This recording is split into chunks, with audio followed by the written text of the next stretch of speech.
It's a brand new venue this weekend for the Michelin Le Mans Cup. Race 5, round 4 brings us to this part of Spain, Aragon, to Motorland Aragon indeed, about 90 minutes drive from Zaragoza and 3 hours or so to the west of Barcelona. A wonderful place to come motor racing, but made slightly more difficult because of unseasonably hot weather. We are very close to record highs again, to the low and almost mid-40s at times. Thankfully, today is slightly cooler than the last couple of days this week, but nevertheless, Graham Goodwin at dailysportscar.com, this is going to be a challenge over the next hour and 50 minutes. Even though a drive time can be as little as 45 minutes, you're going to feel that once you step out of the car. Well, in fairness, Johnny, we felt it just walking from the media centre here to the broadcast truck. What it's going to be like in an LMP3 or GT3 car for that 45 minutes or so in this heat. You're right, it's grazing 40 degrees in the air. It is over 55 degrees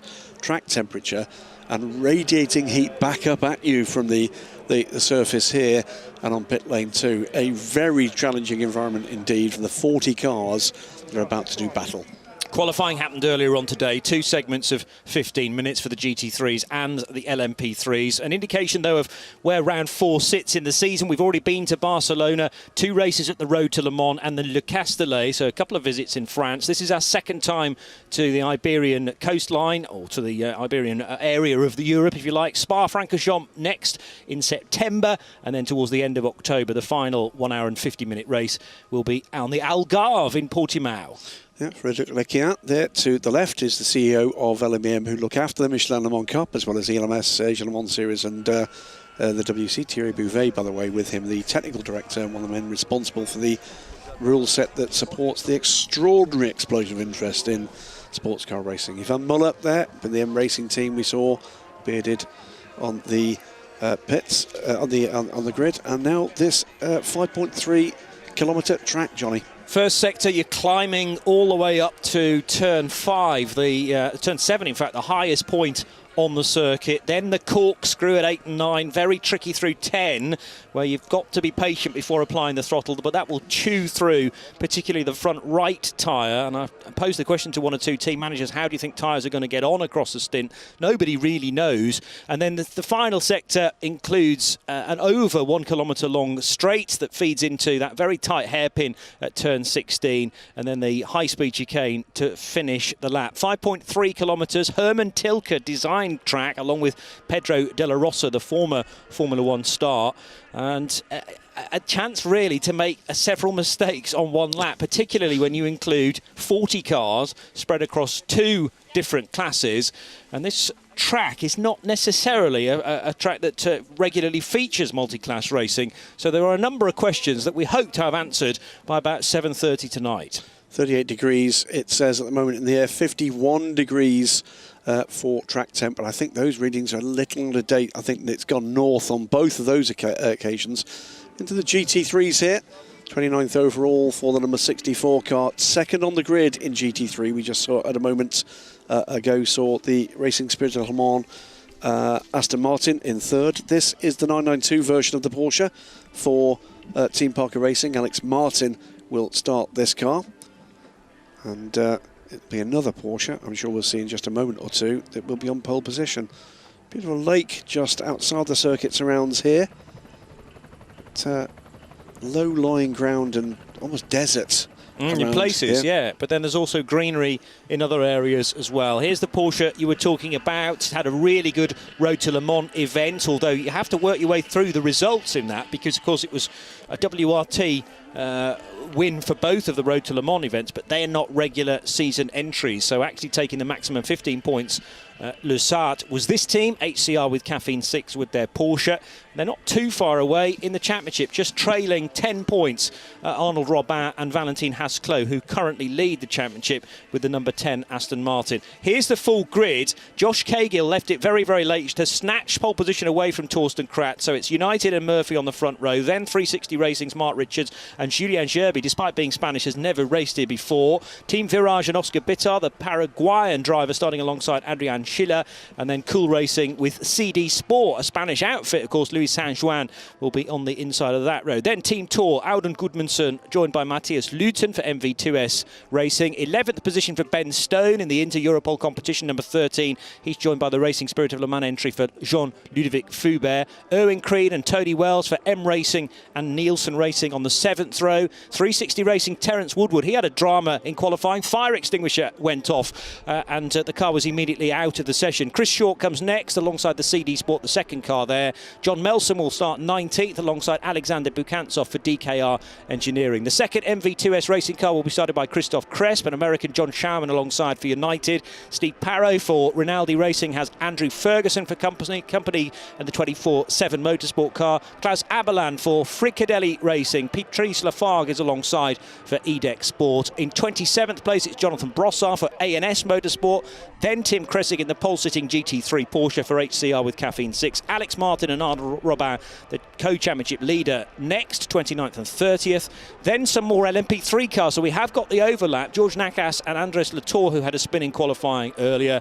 Jean-Henri Samani for AF Corsa and their Ferrari next up. Then it's Leipert Motorsports, Gabriele Rindone and Thomas Anderson. Rindone was a winner last time out at Le Castellet. Nick Jones's Team Parker Racing Porsche alongside new man to the championship Mark Cole in the Stella Motorsport Audi. Lars Engelbrecht Pedersen for GMB Motorsport, and Gerhard Waxinger had us very confused in qualifying earlier today, Graham, because although Gerhard did take part in quali, the latter stages were his teammate Brendan Leach. Now, he shouldn't be permitted to take part in a bronze-only session. Brendan's time was the best, actually, of any of the cars that competed. But it was immediately, well, indeed, because he's a silver, shouldn't have been in the session, but we reckon was given special dispensation because the car had had some damage earlier on in the weekend, and better to put the silver in there because he really knows what it should be doing and shouldn't be doing.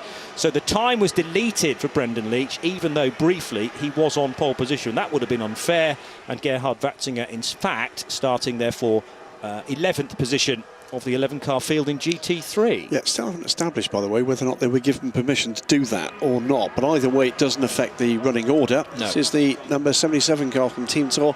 This is a team, Johnny, that just seems to be knocking on the door of a really significant result. We saw last time out them have a really good run and a little bit of bad luck right at the end for Colin Noble, but a great run through the field after Auden Gudmundsson had held his own pretty well. It's definitely taking a step forward with technical assistance from High Class Racing this season again, and looks to me to be one that we need to keep an eye on for the remainder of this year. I think podiums beckon for the Icelandic team.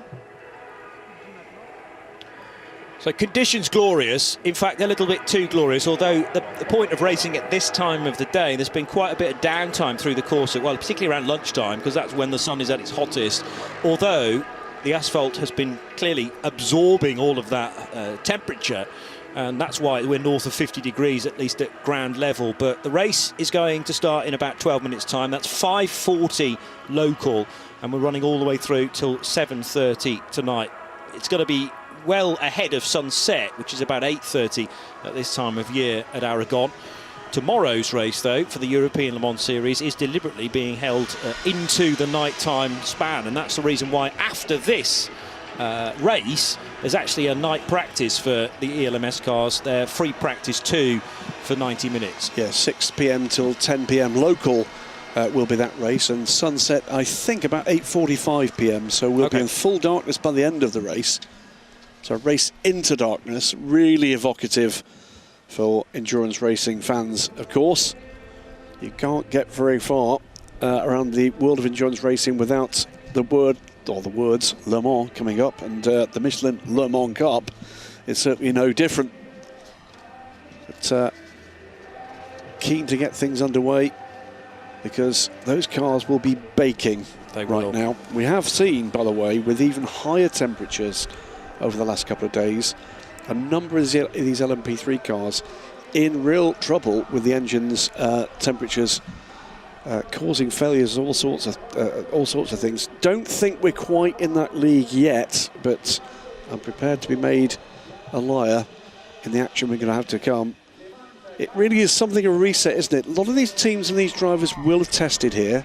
Very few have raced here, but a bit of a leveller for some of the teams that perhaps have got less resource in terms of data and engineering. And also, none of these teams actually expected to be here this year. That's we were meant to be at Imola in May, and Imola in the end couldn't accommodate the race meeting because they were preparing for the Italian Grand Prix, or the Emilia-Romagna Grand Prix, I think, more accurately, which in the end didn't happen because they had horrendous rain downpours and caused huge problems with flooding, you might remember, back in May. So we are effectively around behind, and every credit to all the teams involved here and the personnel that have had to very quickly find accommodation, find facilities at a track which, with the best wind in the world, is sort of in the middle of nowhere. I mean, Alcanid, a lovely town nearby, but can't necessarily accommodate everybody that is occupying the paddock this weekend. Matt Bell there, helping out John Melson with final preparations. Also had a chance to see the number 16 Team Virage car that leads the championship.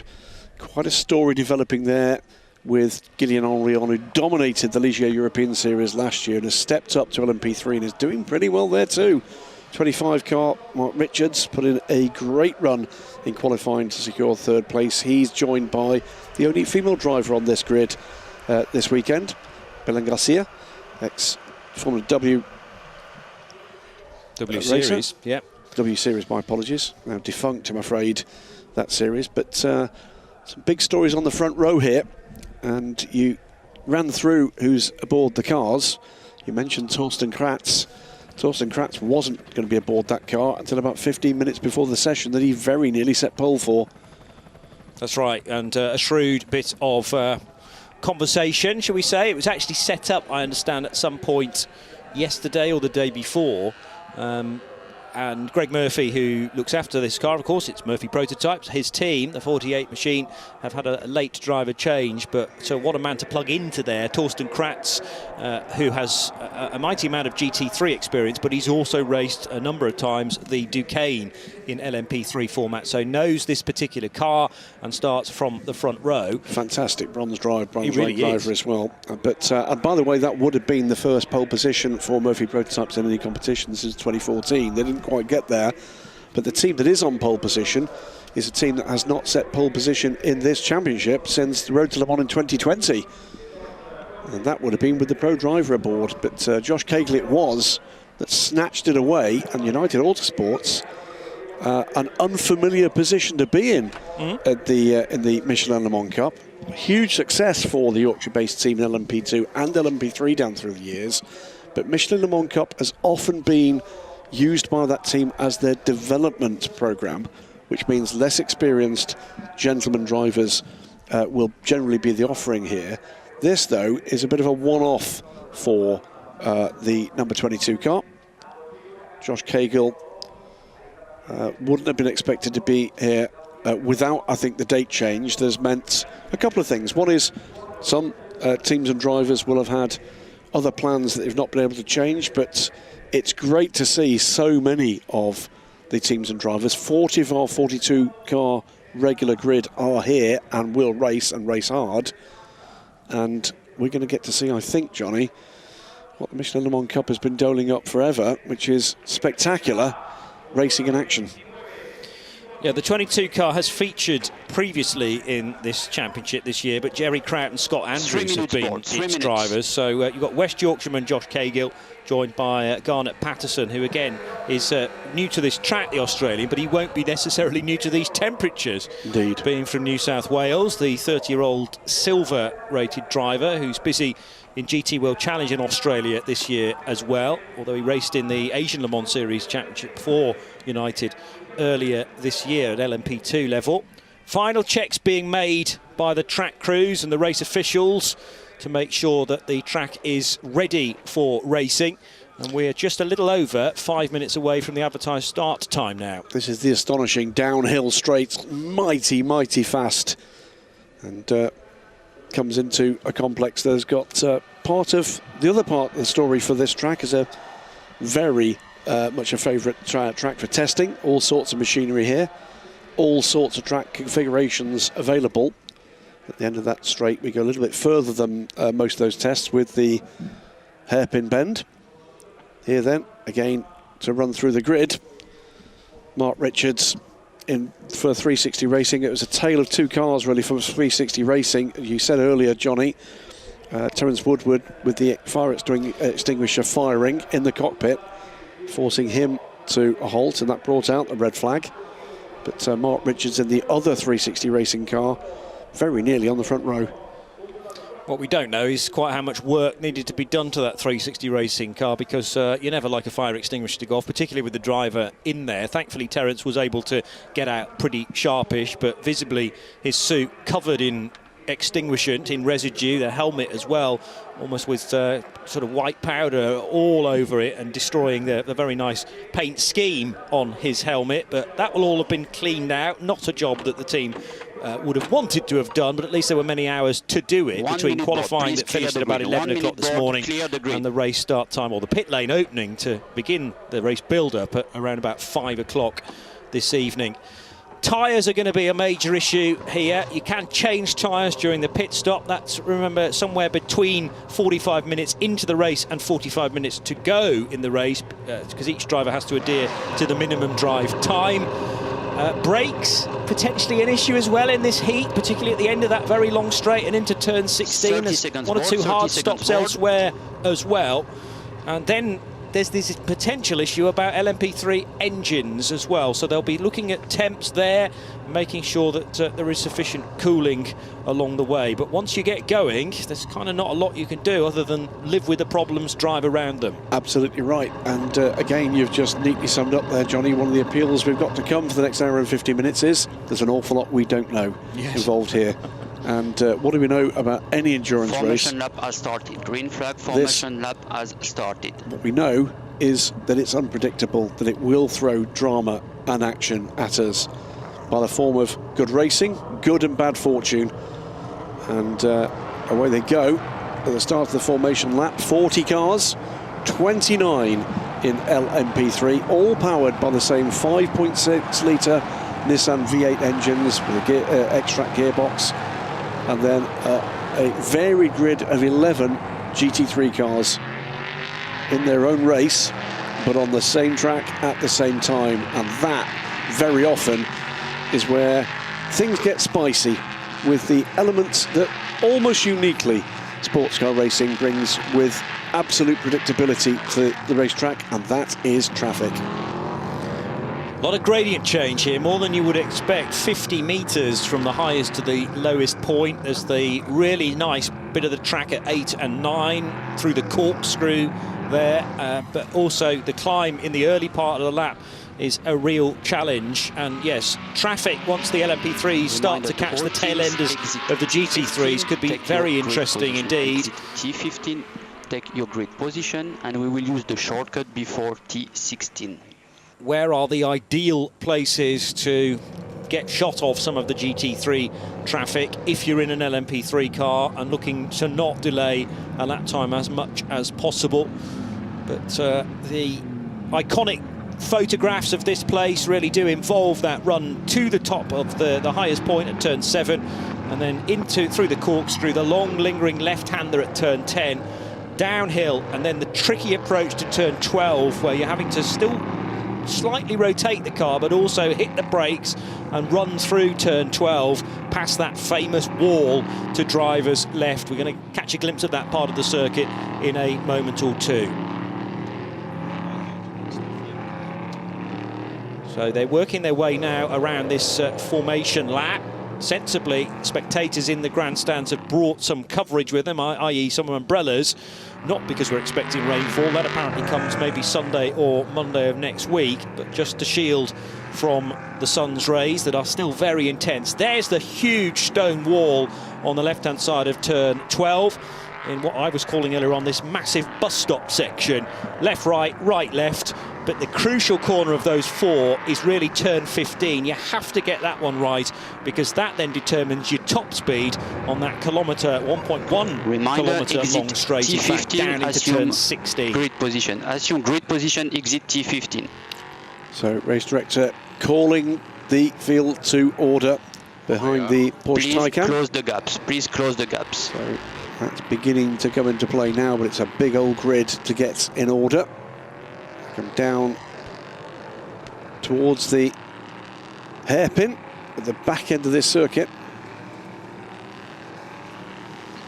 There will be some sorting out to be done in the middle order, bearing in mind the HCR with Caffeine 6 Porsche, the Team Parker Racing Porsche, and the Aston Martin for Racing Spirit of Le Mans are in their little island ahead of the two LMP3 cars that have not qualified so well. George Nakas for Graf and Andres Latour after his spin in the number 14 Inter Europol competition car.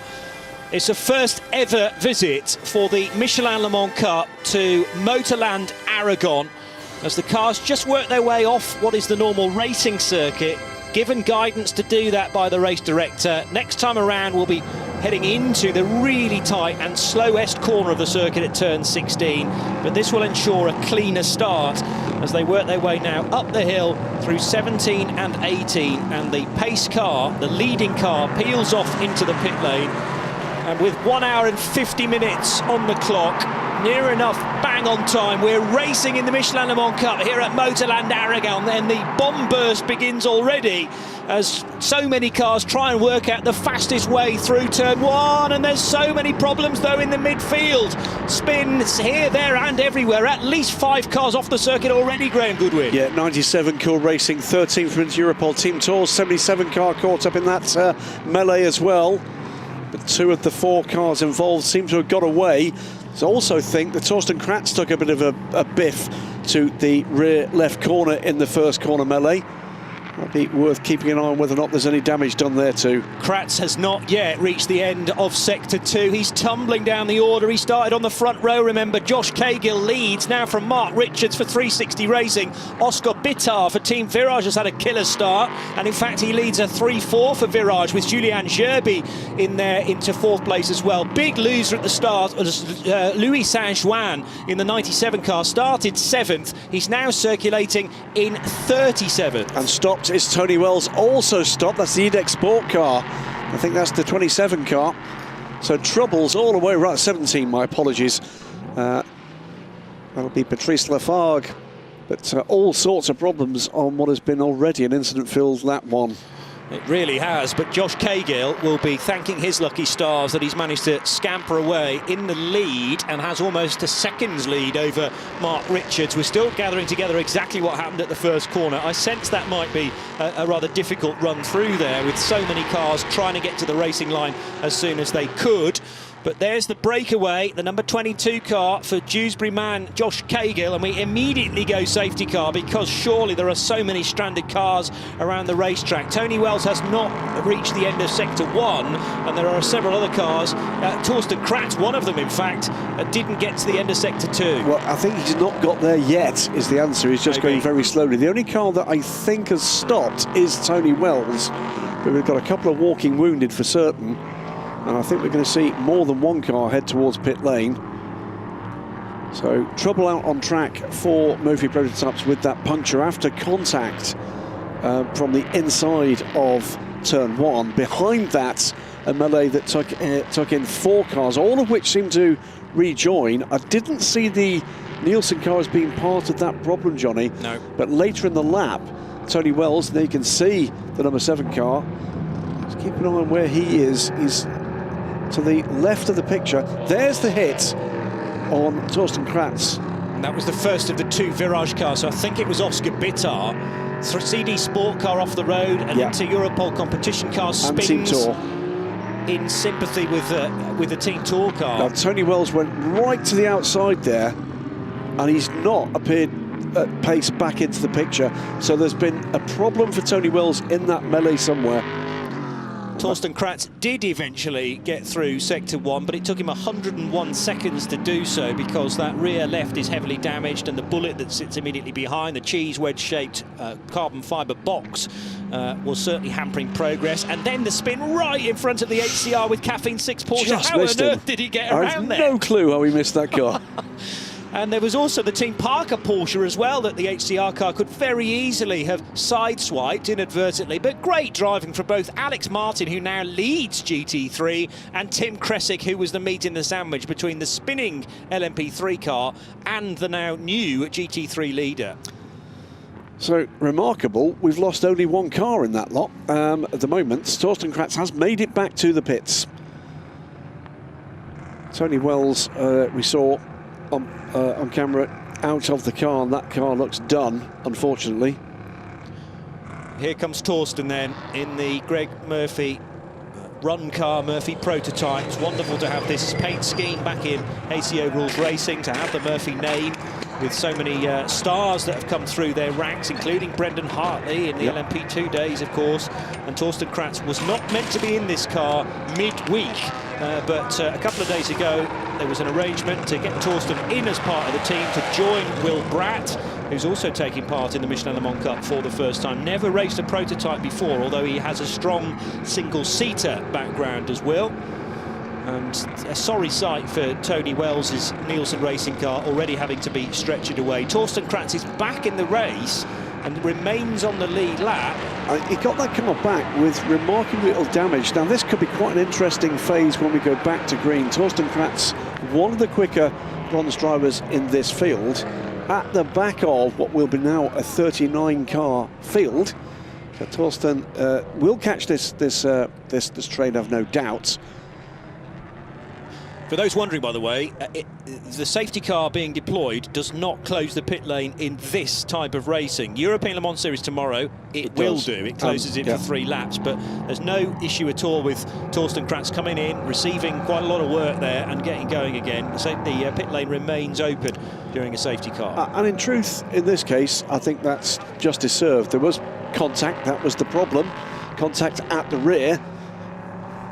It did not seem in any way involved in trouble for the number 70 Lamborghini now. This is the car that was involved in a pretty hefty incident earlier in the race meeting during testing.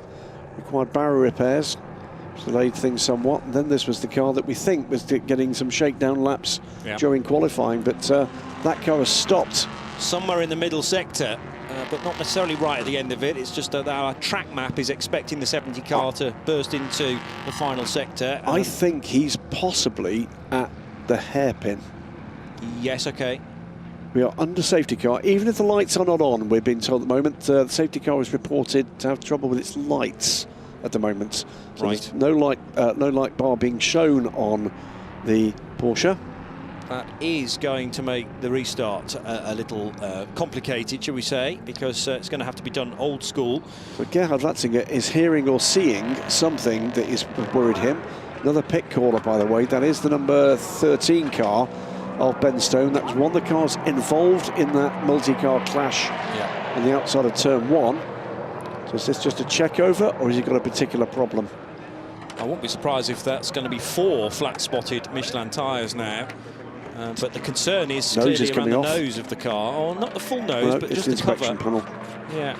So some adjustment to be made on the front of the number 13 LMP3 car. They can do this and remain on the lead lap, and they were already in the lower portion anyway of this 40-car field, which is slowly dwindling, unfortunately. We've lost 2 by the looks of things, if we include Gerhard Ratzinger in the early retirements, and already the recovery crews are on the scene. He is out of the car and in conversation. It's right by the wall, that. So you're right. in fact, it is at the start of that sector. He's turned left not at 12 and then not quite managed the right-hander at turn 13. Now the nose is off the car, so something's out of whack, isn't it? Is that evidence that there was a fairly hard thump then for the 13 car in the first corner incident? Ben Stone was trying to stay out of trouble. Where did Ben start on the grid? He was 11th. Yeah. And I was trying to work out, his car and another car virtually alongside were spinning together. 97, it was the 97 car. 97, okay. That the was cool Louis Saint-Juan, yeah, okay. Yeah. And they weren't side by side on the grid, but they weren't very far away from one another. Both on the pole side of the grid, that's driver's left. And, well, it just shows how people say, is a 15-minute qualifying session really that important for an hour and 50-minute race? Well, yeah, because it means that if you're Josh Cahill, you just weren't involved in that carnage at the first corner. This will be a good view from the drone as Cahill got away. Murphy prototypes on the outside. Look at the 2 Virage cars, though. There's contact with the first of them. Yeah. And that's what did the damage to Torsten Kratz. And then right behind, I needed about 3 pairs of eyes there to work out exactly what was happening further back. But Tony Wells, up against the tyre wall, goes goes no further. He's in the gravel and he just cannot go the locomotion, but I think that's also damage for the number 7 car as well. Didn't see an impact in that little melee. If it happened for Tony Wells, it would have happened earlier than him running wide. Just keeping my eye on the number 7 car. I think Ben Stone made contact with the 97, and that's what spun the two of them. And then Alden Goodmanson in the wrong place at the wrong time, just having to go wide to avoid the two spinners. Unfortunately, with the screen we've got the graphic that was covering the point I wanted to look at, but I think the M Racing car might have been involved in that as well. Okay. I think that might have been the car that had maybe a bit of a touch with the number 7 car. And M Racing is Erwin Creed's number Indeed. 68, who actually is still in 7th position. So if he was affected, if he did get involved in that, it hasn't actually knocked him very many places down the order. So he will be duelling with Matthias Lutin at the restart and Jean-Ludovic Foubert in the Racing Spirit of Le Mans car, number 9, in behind. What we can't tell you is when the race is going to get going again, although the hazard lights have been turned on the safety car now. That might be the option. Yeah. That's the option. That's a nice bit of intuitive thinking there, to at least offer some visual guide to everyone tucked in behind the pace car, the safety car, to give them an idea of when we're going to go to a restart. It's that or the international hand signal code, isn't it? Which probably in this case is waving your hand out the window. Yeah, well, that would work, I suppose, in a circular motion. If you ride a bike, that normally means you're going to turn left, doesn't it? Or right, or I forget. Anyway, we'll move on. So Josh Cahill in the United Auto Sports car, liking the fact that he can be out front for this sort of time. What it has done, though, is killed any chance that he had a moment to scamper away into the distance, because his lead was almost, well, it was above a second, I think, for a time. And now that has been completely obliterated by this safety car phase. And Mark Richards will have been given second lease of life here, an injection of excitement to try and get ahead of Cahill at the restart. Oscar Bitar could be a danger as well, in the right possible sense at the restart, because the Paraguayan was most impressive in qualifying. It remains to be seen whether, and I didn't quite work out which of the Team Virage cars it was, but if that car, if one of the two is judged to have caused the collision at the first corner, there may be a penalty heading their way, but we will just have to wait and see. Yeah. So safety car will be coming in. We're going to get back to green flag running. An hour and 38 minutes remain of this hour and 50-minute race. 48 car of Murphy Prototypes has rejoined the train. The number 13 car is trying to make its way back there, but has lost the lap. Here we go then, second chance at the Michelin Le Mans Cup. We attempted a start to this race and it lasted barely a lap. This time Josh Cahill with a lot more pressure, because having a sneaky look up the inside into turn 1 there was Oscar Bitar again. So clearly he spots that as a good overtaking opportunity.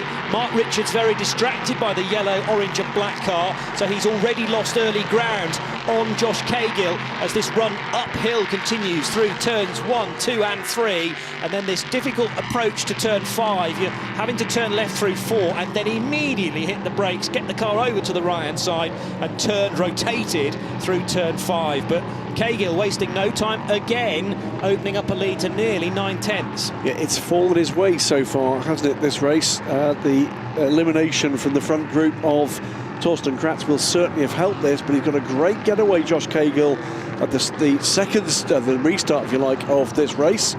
22 car beginning to edge ahead, and in second place Mark Richards too beginning to get a bit of a breakaway. So a nice little battle developing now between Oscar Bitar, Adrian Schiller, who's flashing the lights there on the inside of turn 12, but there is no way through. And the danger here, of course, if he slows himself up, then the second Team Virage car is ready to pounce. Julien Gerby, who is in the number 16 car, I should say, who in turn ahead of Matthias Lutin. But Gerby very neatly placed in the championship, having perhaps to think about the long game as well. With Julien Henrion, they came to Aragon as the championship leaders. And it is nose to tail now, in fact, between Gerby and the car in behind, Matthias Lutin for MV2S Racing. Is this the best chance for MV2S to gain a spot into 16? But good braking for Gerby. He shaved all that speed off, and there's no way by for the orange and silver car. Yeah, fortune probably doesn't favour for the brave in that corner. High top speed coming into it, and heavy on the brakes, and a long way to go. Cahill now with a lead that's 1.2 seconds. Mark Richards falls back in towards the clutches of Oscar Bittar in a fight for second place. Up the inside, the number 2 from CD Sports on the 39 Graf car. Meantime, still 1-2 for the Porsches in GT3. HDR with Caffeine 6 from Tim Kresick ahead of Alex Martin in the Team Parker Racing car, the 64. That was a tidy little overtake from Fabien Michel on James Swetnam, who couldn't really get the Graf car over to the left-hand side to defend quickly enough. So a sharp move left and right from the CD Sport car gains Fabien Michel a spot. That will put him into 12th position. And nose to tail again between Oscar Bittar and Adrian Schiller as they head for the corkscrew at turns 8 and 9. Again, patience is the key word through 10 before you fully apply the throttle through 11. 11's is a corner, but it is a very shallow corner. Schiller again trying desperately to distract the Oscar Bittar-driven car, distract the Paraguayan himself, but at the moment not taking the bait, if you like. Downhill into turns 14 and 15. Again, the quicker of these two cars, I would say, is Adrian Schiller. He's now right on the gearbox of the Team Virage car, who tries to leap across to the left-hand side and block off Schiller's machine, and he's actually straddling the white line here. Oscar Bittar needs to be careful to not be forcing his rival off the road. Dead straight they are, heading for turn 16, and surely this will be a chance for Adrian Schiller to get into the provisional podium spots, and it is, although on the fight back, Oscar Bittar not wanting to take that line down, but Schiller provides him no opportunity for tucking back past again. Car 87 up to 3rd place. Great stuff from Adrian Schiller, and Oscar Bittar had been rather pogo in between a battle for second and defending his position. He's fallen back this time, and that's allowed Mark Richards, by the way, to open up quite the gap to this pair. Yeah. Yes, it has, and to be honest, that had started to happen even before that scrap for 3rd place really did liven up. This is a full commitment part of the lap where it's pretty much flat in a prototype, in an LMP3, heading through turns 2 and 3, but then you have to slow so dramatically into 4 and then 5. 5 is the harder stop there. Get the car turned through just slightly more than 90 degrees. Good duel at the head of GT3 as well between the two Porsches, Graham. It is indeed the pink and blue Caffeine 6 HCR car leading the way. That's the 991 version of the car. In fact, I think both these two are the 991 version of the car, yeah, aren't they? And the 64 from Team Parker Racing. Cracking battle with this pair. Just looking for what's going on behind. Trouble for the M Racing car, pulling off at turn 7. So Erwin Creed, well, he wondered whether he had been involved in the turn 1 incident or maybe the aftermath. Yeah. And is that an issue creeping in much later in the day, therefore, than some of the other cars that have been hugely delayed by it? Yellow flags there for that incident. Looking a bit further back to see on progress for the car we're expecting to make his way back up through the field reasonably quickly. Torsten Kratz, he's already back up into the top 30.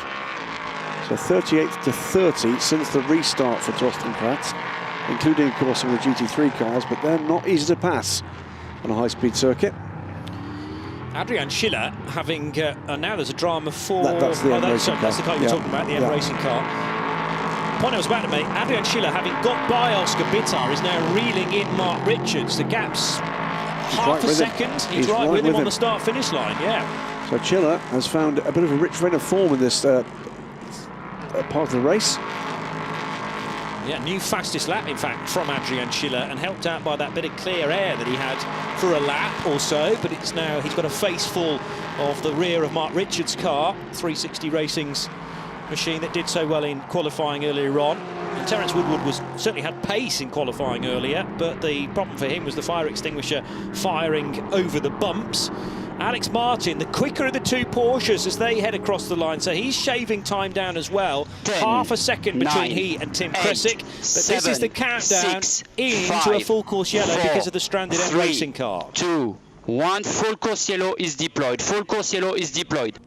That will be because intervention is going to be needed to recover that car safely. High-speed circuit with said, and race director will not be wanting to put track workers in danger. quite correct. As we bring it down to full course yellow speeds, a quick look as we came by with the number 10 Aston Martin, championship leader in GT3, being pursued on Le Mans by Hiroshi Kazumi in one of the two AF Corsa Ferrari 296 GT3s, the new V6 engined offering in GT3 that we'll be seeing around the world in ACO Rules Racing next season. So again, quite a lot of work for the track crews, the marshals, to have to deal with in the same portion of the circuit as well. The problem is that the steering wheel isn't on. Ah. So that car is going to be, there you go, here comes Owen Creed. To help out. But yes, recovery of that made slightly more difficult because the marshals are not able to now push it to a safe location. We've had nearly 20 minutes of this race, but one safety car, one full course yellow. The benefit for race leader Josh Cahill in this instance is that the gap that he had opened up, which was north of a second, should be retained. It's actually timed at nearly 4 seconds at these slower speeds. Full course yellow, if you're unfamiliar, maybe you know about a virtual safety car that you get in Formula One racing. You imagine that, in fact, effectively there's a safety car out on circuit and everybody must stick to the 80 km/h speed limit. But yes, gaps going into it should be the same coming out of the caution. And there is Erwin Creed stepping away from his car. In less than 30 seconds, we will remove full course yellow. At 18:02, we will remove full course yellow. So he certainly believed he had a fire, didn't he? He did, and he was not hanging around there by any stretch. This is the number, is that the 13 again into Europol competition? So Ben Stone. Tyres. Yes. 10, now 9, the driver change. 8, 7, 6, 5, 4, 3, 2, 1. Full course yellow has been removed. Full course yellow has been removed. Now, there was something in the regulations that said that in the past we have had driver changes slightly out of sync, but I thought that had been ruled out by the regulations. We'll wait and see. We are back racing once again. Mark Richards just ahead of Adrian Schiller. Is that a change for John Melson, though? The number 4 car down the inside of the gold number 9. And Jean-Ludovic Fubert was behind John Melson, actually, as they crossed the line. So they stay in the same position. Nelson having a good run at the moment for Nielsen. He's running in 7th position. Another driver that's been much improved this season in terms of the pace. Not always had the luck, John Melson, but pace is coming under the guiding eyes of Matt Bell. Team Virage 4th and 5th, the 2 yellow, orange and black cars. And it looks to me as if Julien Gerby is looking for a way by the sister 59 car now. Josh Cahill's lead has been just clawed back a little on that restart.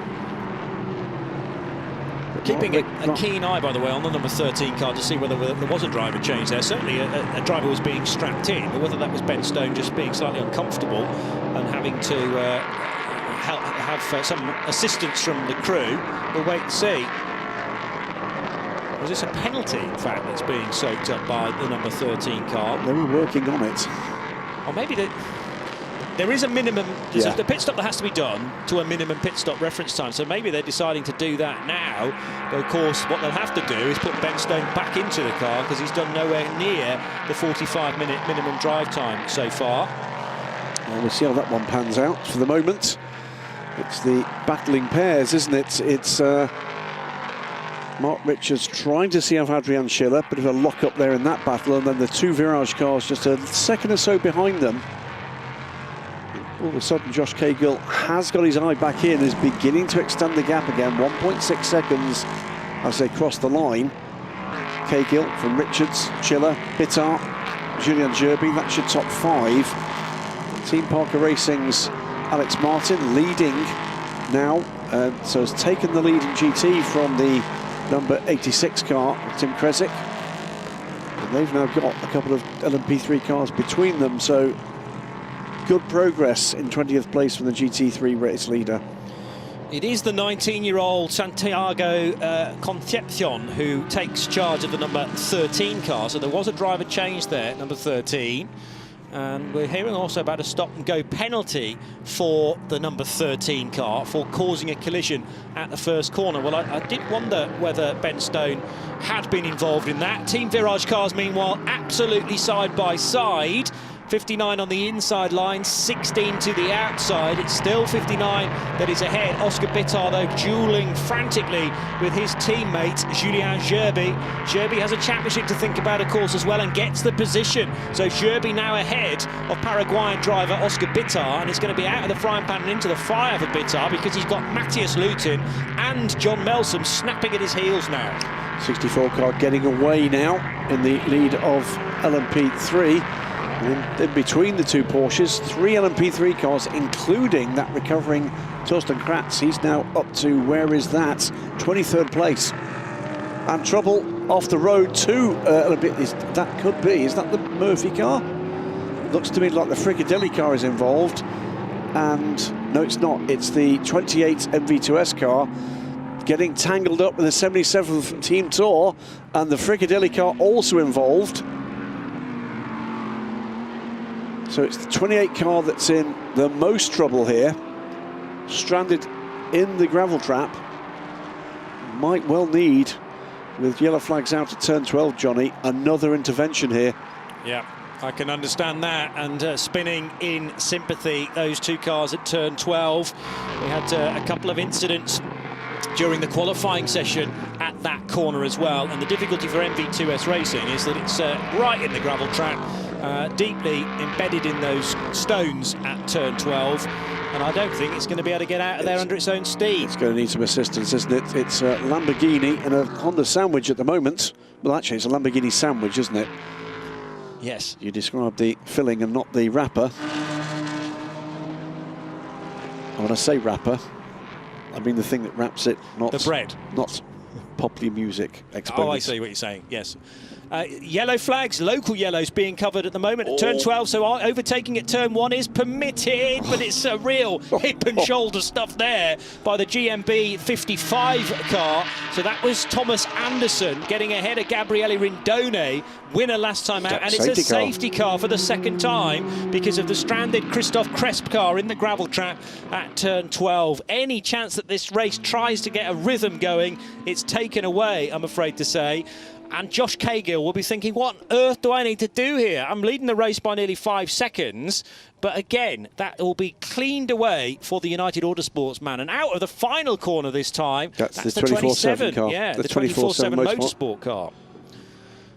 So is that Andrew Ferguson who started that? I think it was, yes. Shaking his fist at, I'm guessing that must be the Team Tour car. It was. So not a very happy bunny in the 28 car. So what can we say here? Aaron, 23 minutes to go. 28 car is stranded and awaiting assistance. Josh Cahill in the 22 United Autosports car leads the way as the Porsche Macan. Safety car is scrambled, maybe with working lights this time. Mark Richards still retains second, has defended that well, Johnny, through the first phase of this race from what was Adrian Chiller, of course. He stays third, but now with a new fourth place runner, Julien Gerby and Oscar Bittard have exchanged places. We're going to see this incident again. So two cars getting together. It was the Team Tour car up the inside in the hands of Alden Gudmundsson, and impact sending the 28 off to the outside into the gravel trap, where it remains. Bellingracia. Yeah, reasonably happy with the situation. Well, a wink to the camera at least. This is a hardy old warhorse in endurance racing. Jim Hersey from United Autosports. Still trying to get to grips with whether the 13 cars back in the pit lane again now, by the way, but whether the driver change can be done outside of the main pit stop, if you like, because the pit stop must comprise the following operations: driver change, tyre change, refueling. You have to do all three. I didn't see whether there's fuel going into the car. I would imagine they did give Santiago new tyres. Or were they just wanting him to do a couple of laps to find out what the car was doing? And there is a reference pit stop time, is there not?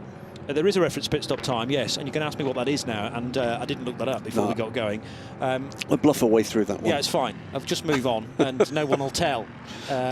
It's the pit stop for the number 13 was 35 seconds last time around. Was that a penalty, though, was it? That's not the right car. We'll deal with that in a moment, but before that, let's head to Steph Wentworth in the pit lane to grab some news. I'm joined by Garnet Patterson of the 22 United Autosport. Now, you guys are currently in the lead. Great job from your teammate. Just can't seem to get this race started, can we? Yeah, it's definitely very yin and yang. Of course, Josh is doing a mega job. Great start. He's controlled the restart and the FCY well. So, yeah, we're just going to have to keep doing that, and hopefully some people stop crashing and we can have a proper race. And it seems like you guys have a lot of pace. You know, it's been a good weekend so far for you. What do you think you can do once you get in the car a little bit later? Yeah, I mean, we've focused on long runs, and I know it's hot. The practice sessions in the morning have been a different track temp, so you can sort of get a bit skewed with the actual pace. So we've worked on the race pace, and then that was Josh's first real crack at a quali sim, and yeah, he did a mega job to go from 10th in everything else to now pole. So I think, yeah, obviously the aim is to win the race. Hopefully he can get a good gap, and I can get in and cruise to the end. All right, thanks. Thanks, cheers, guys. Garnet Patterson certainly trying to put a positive stance on the situation. Thing is, Josh Cahill, the more times he has to increase the lead, then, and he's also successful with that, that actually will bolster his challenge, and he'll be thinking, well, at the moment, I am the quickest car out there, and every time I'm asked to reinstate the lead, it's worked out pretty well. Mark Richards is the strongest threat, although I think Adrian Schiller at the restart could be a thorn as well, because he's charged his way up the order. GT3-wise, there's now a couple of LMP3 cars between Alex Martin in the leading Team Parker Racing Porsche and the HCR with Caffeine 6 car of Tim Kresick.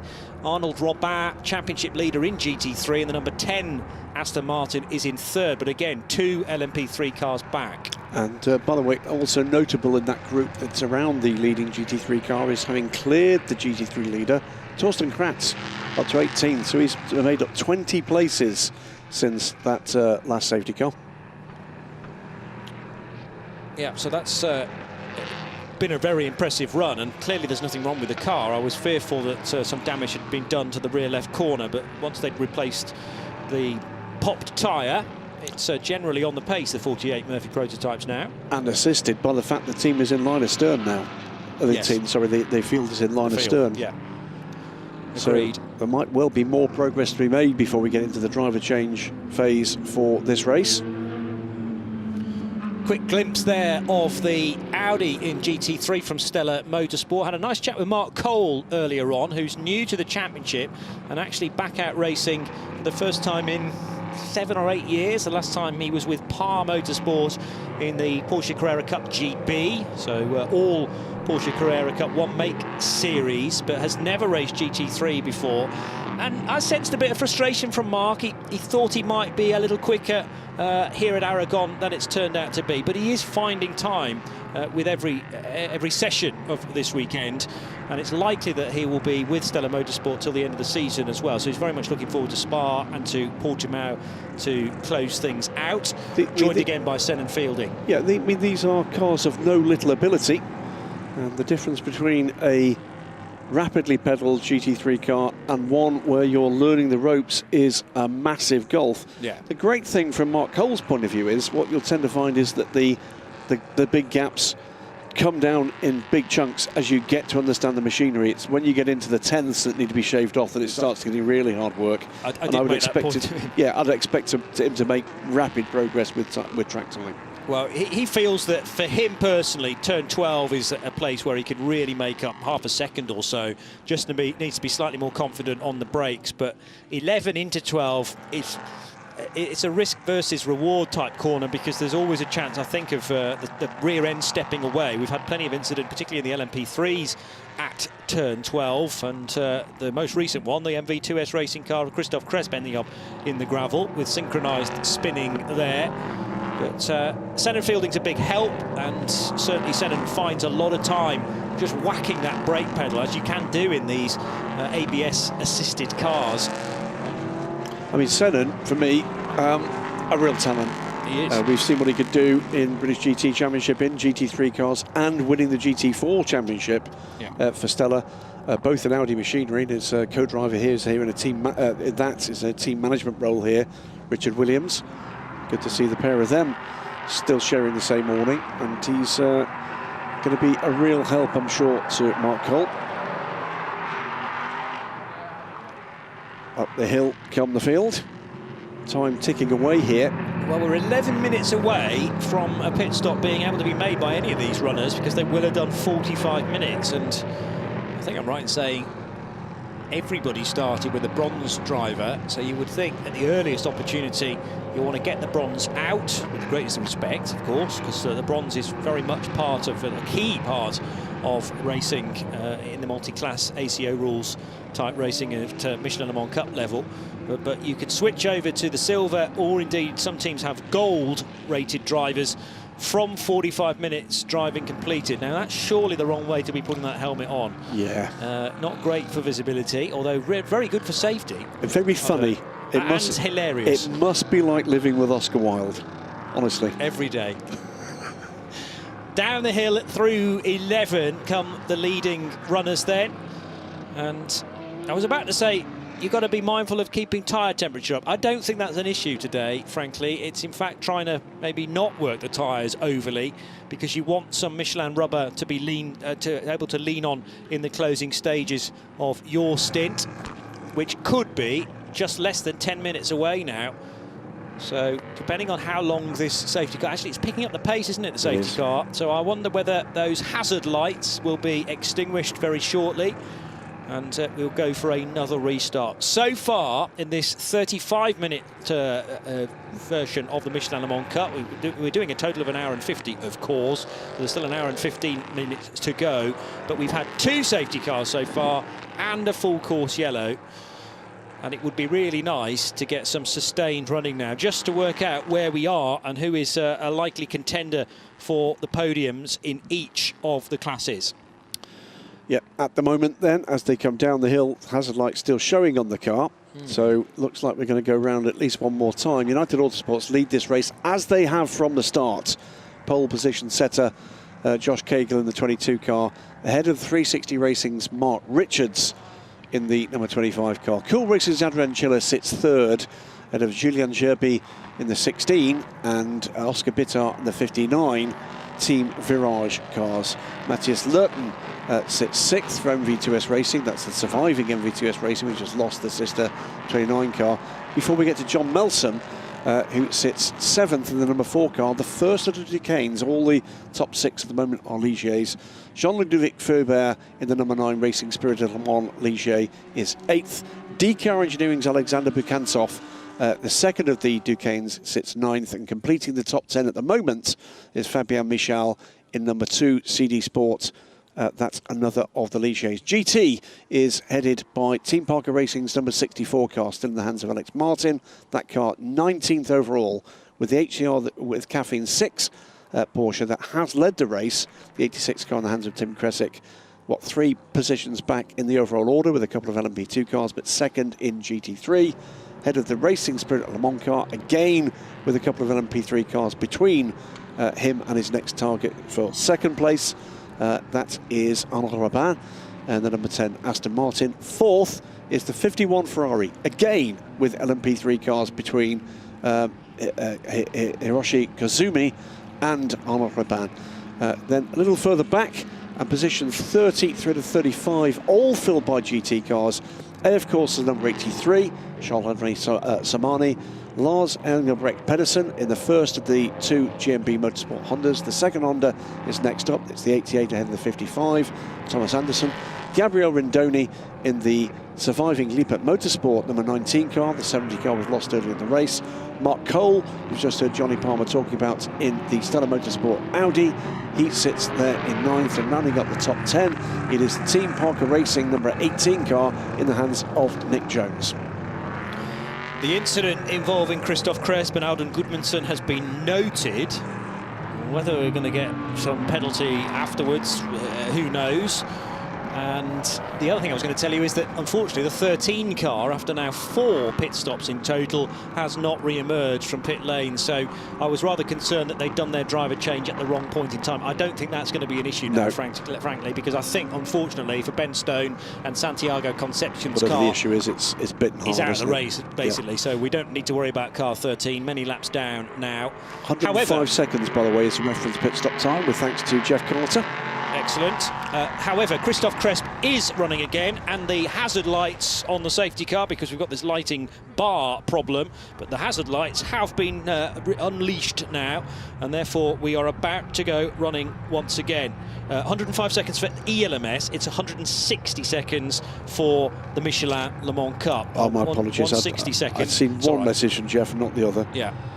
He'd be appalled. Jeff should know by now. Don't send Graham 2 different bits of information, because he'll just read out the latest one. Anyway, we're racing again.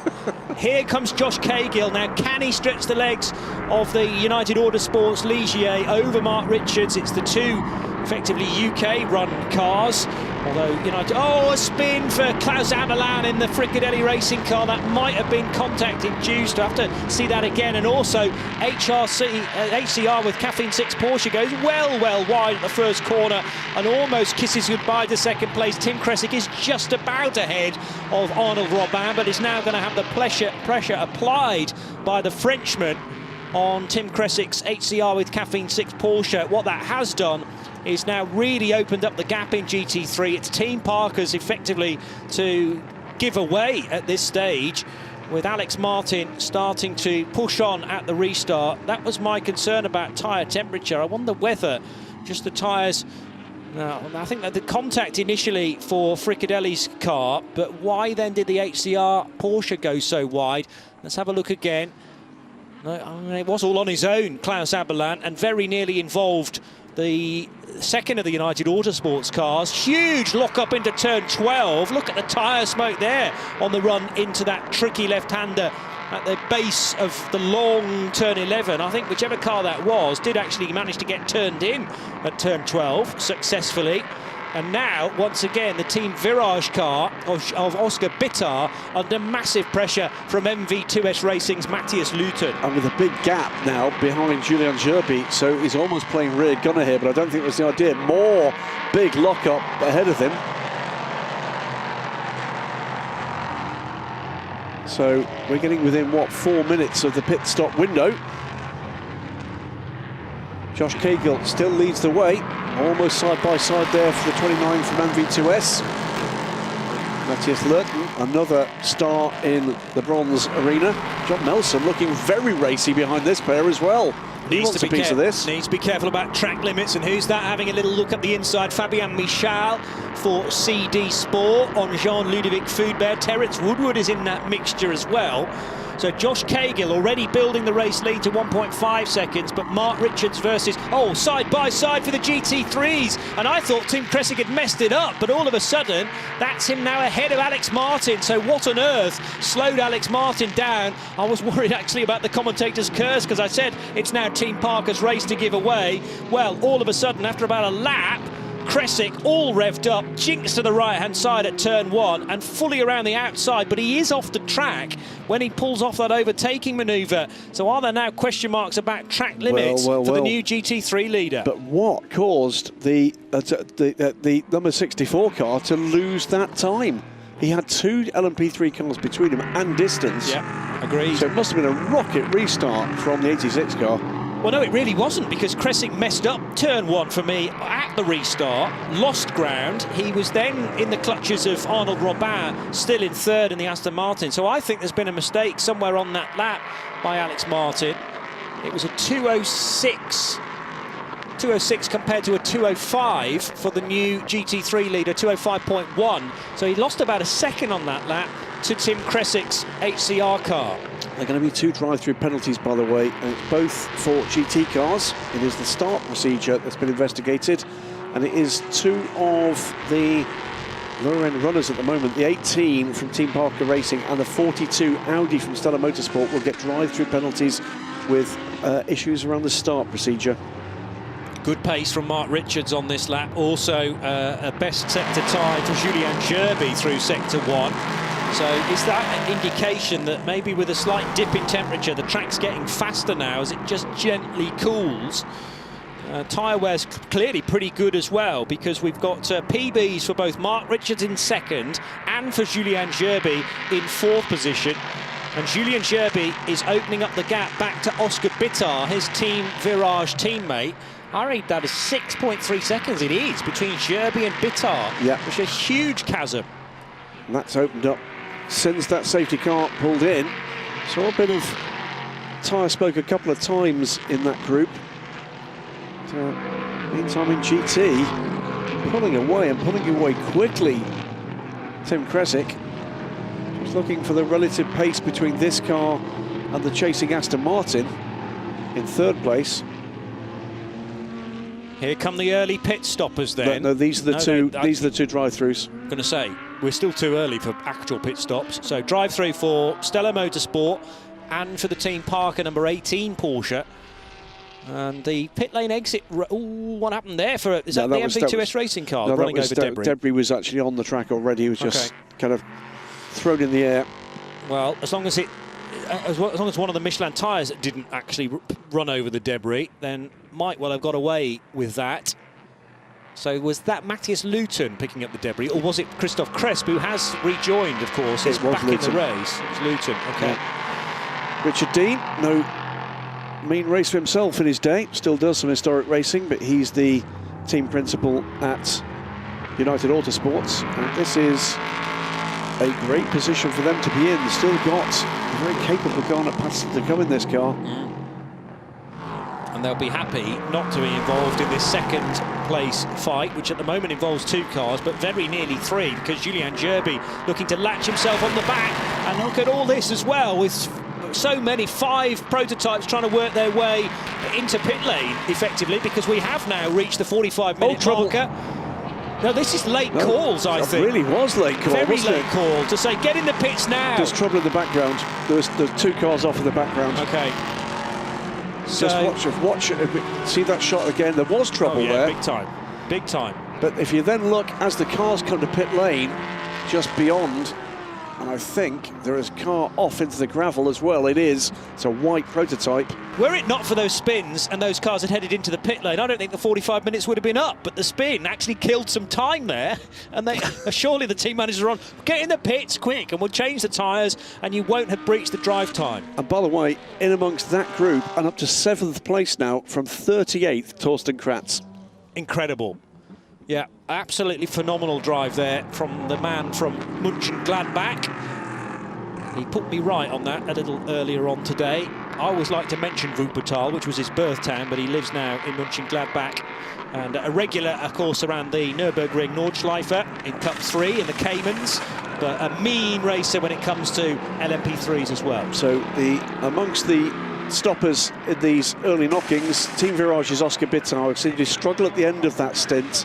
Was dropping back from his team, Canova 16. MV2S Racing's 29 car we saw in that tussle. Matthias Lurton, John Melson is down pit lane as well. Graf Racing as well, the 39.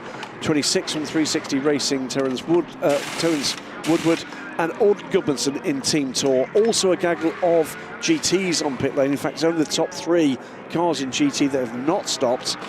But United Autosports carry on in the lead. Mark Richards, though, still under pressure, as he has been for more or less his entire stint from Adrian Schiller. And again, Richards sees off that pressure.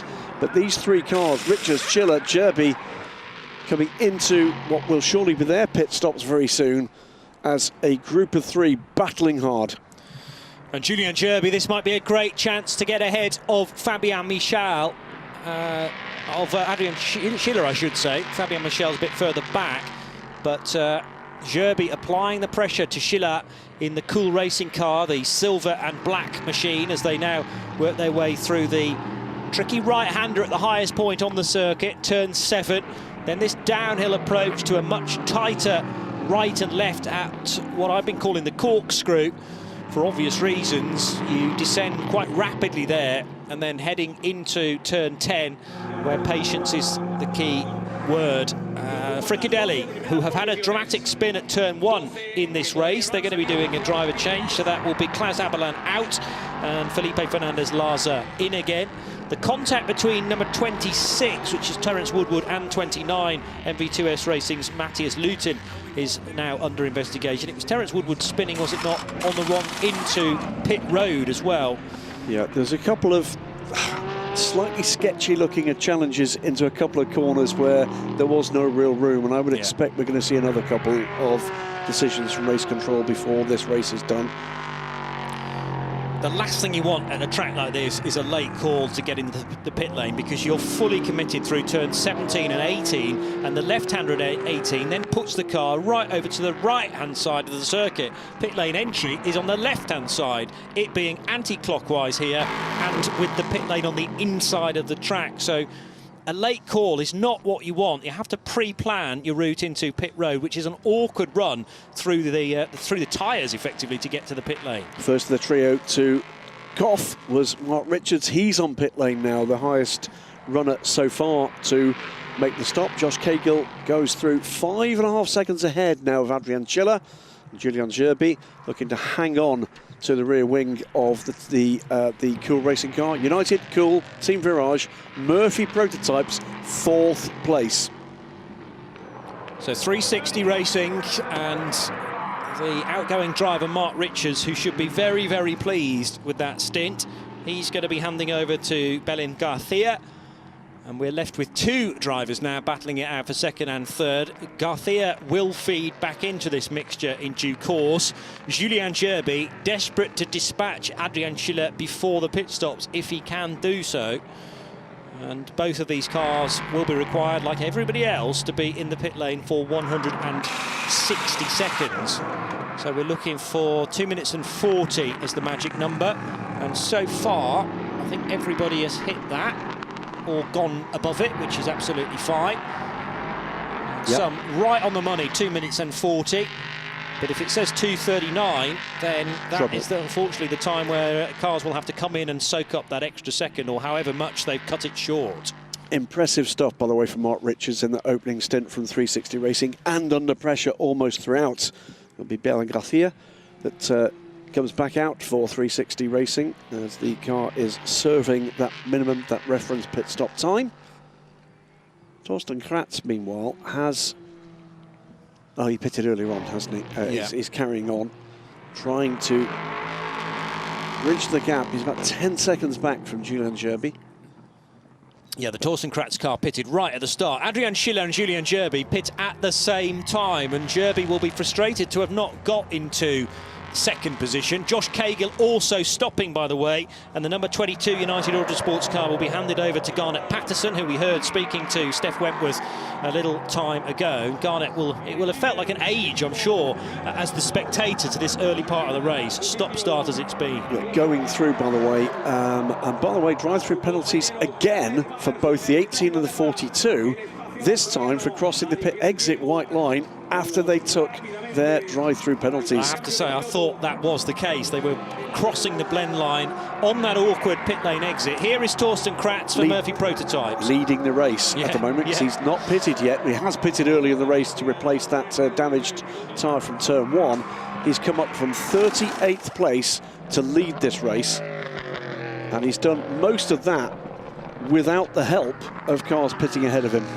The 18 and the 42, Team Parker Racing's Porsche, started by Nick Jones, and the 42 Audi of Mark Cole. And remember, they were was it out of position at the start? That's why the reason why they had to do the drive-through penalties, the 2 GT3 cars? There was a start procedure problem. Okay. That can cover all manner of sins, but they came in, served the penalty, and have now earned themselves, or another penalty has been assessed to those cars because they crossed the white line on the exits. So unfortunately, sometimes these cars can, sometimes these races can spiral out of control, and that's certainly the case for the 18 Porsche and the 42 Audi. Still the wait on pit road for Garnet Patterson, who is really now awaiting the team and the stopwatch to tick down those 160 seconds, 2 minutes and 40. Still, by the way, 5 cars still yet to pit, or pit for their reference pit stop time. It includes the leading Murphy Prototypes car, the 11th CD Sport car, DKR Engineering's number 3, the GT3 leader, which is now 4th overall but does need still to stop, and the 14 Inter-Europol competition, Ligier. First, at the moment, of the cars that have served their stop, waiting for Matt Bell to complete his lap. There's the leading group ahead that are still on pit lane and ready to rejoin this race. This will all pan out in the next lap or so. So shortly, Torsten Kratz will head into pit lane for the second time. Remember, the first stop was required to refit or replace the punctured tyre on the rear left corner. Away goes Adrian Schiller. And Adrian Schiller has jumped a lot of them. There's a 22 car is still stationary. And why is that then? 22. 2:41 is the time that is shown with the 87 car. Now, what is the time going to be shown for the United Autosports car? It surely has to be longer. Was there an issue in that pit stop for them? It looked like they were holding for time. Yeah, agreed. Has there been a miscalculation? 64 from the lead in GT3, also now on pit lane. Keep an eye on these pit stop times as they clear them. So we're waiting for Garnet Patterson to appear, and Garnet Patterson's time is a 3. Is that the 3:18? It is. It's a 3 minutes and 18 seconds. What on earth's gone on there then? Car 22, a bronze and a silver. It's not as if they've suddenly entered the race with 2 silver drivers and therefore have to soak up extra time like we have in the Ligier European Series. So that is a puzzler for us. Why Garnet Patterson now has rejoined with so much extra time served up, but it does appear that that car was being held by the Lollipop Man. And there's not a penalty that we missed that needed to be done at the next pit stop, I don't believe. Normally, well, it wouldn't be 50-odd seconds that needs to be served anyway. So Garnet Patterson now with a real challenge, because Josh Cagill's done his job. And how about this for a scrap as well? Round the outside goes the number 97. That's the Cool Racing car, and gets the position. So car 97 now has at the wheel David Drew. And that was Emilian Cart that he was battling with in the MV2S Racing number 29. So David Drew making ground in the early stages. It's still Torsten Kratz who leads the motor race after 23 laps completed. And as long as he pits to allow his teammate Will Bratt 45 minutes of drive time there, it's absolutely fine. It's a strange scenario within Murphy Prototypes this weekend, because actually the bronze driver is properly more experienced in prototypes than Will Bratt, who's never driven a prototype before. 64 by the way from the lead in GT3, about to be released after serving its reference pit stop. There is potential trouble though for its closest contender leading into the pit stops. The 86 car is going to be dealt, what it says at the moment is 5 seconds to be added to the next pit stop for car 86. You are quite right, Johnny, overtaking beyond the track limits at turn 12 at 18:23. Now, highly likely that the 86 will not pit again, so that will be a time penalty at the end of the race. Yeah, I did wonder whether Tim Kresick would be better off actually allowing the Team Parker Porsche back through and attempting the overtake more legally, shall we say. It was a great audacious manoeuvre, but unfortunately done entirely over the white line. Playing a laughing down at Inter-Europol competition. They have had an up and down race. Obviously the 13 car is now no longer taking part, but other cars within that team still going strongly. Bryson Morris in the number 15 car is best placed. He's currently 16th. Yeah, that 64 car back out on track, and it must have been time lost on the in or the out lap, because that has plummeted down the GT3 order and has rejoined in 5th place. 86 with that 5-second penalty looming. Now in the hands of Anders Fjordbach, leads the race, 21st overall for the 86 Porsche, the HCR with Caffeine 6 car. Just looking to see what the gap is. It is less than 5 seconds. So actually, at the moment, in real time, as we see on track, leads the race, but with time adjusted, it actually is now the Racing Spirit Le Mans Aston Martin that, if the flag came out now, would win this race. Shahan Sarkisian going strongly in the CD Sport car. Remember, CD Sport at their second home race of the season. And they're only 7 and a bit seconds away from the Murphy Prototypes car, but of course Shahan has not pitted yet, so that's the other thing to factor in. Absolutely right. Alexander Bukantsov for DKR Engineering likewise. And we're still waiting for Torsten Kratz. He does have a pit stop to his name, but that was the very early one to replace the tyre, so we're waiting for him to come in as well. Of the pit stoppers, Johnny, leader of the race at the moment of the pit stoppers is 4th overall. It's the cool racing car of Cedric Lontremar. So that is the best place of the cars that has completed the required pit stop and driver change. This is currently our leader on the track in GT3. And the Fjordback. There is a second place car, but that gap needs to be more than 5 seconds, and it's half that because the car ahead, the Porsche, has incurred a 5-second penalty. And the Aston Martin itself is under pressure from both of the now pro-pedalled AF Corsa Ferrari 296 cars. The white and black car in the hands of Emmanuel Callard. Manu Callard, one of the most experienced racers on this or any other track. Multiple factory programs to his name in GTs and in prototypes. That was an interesting manoeuvre from Kei Cozzolino.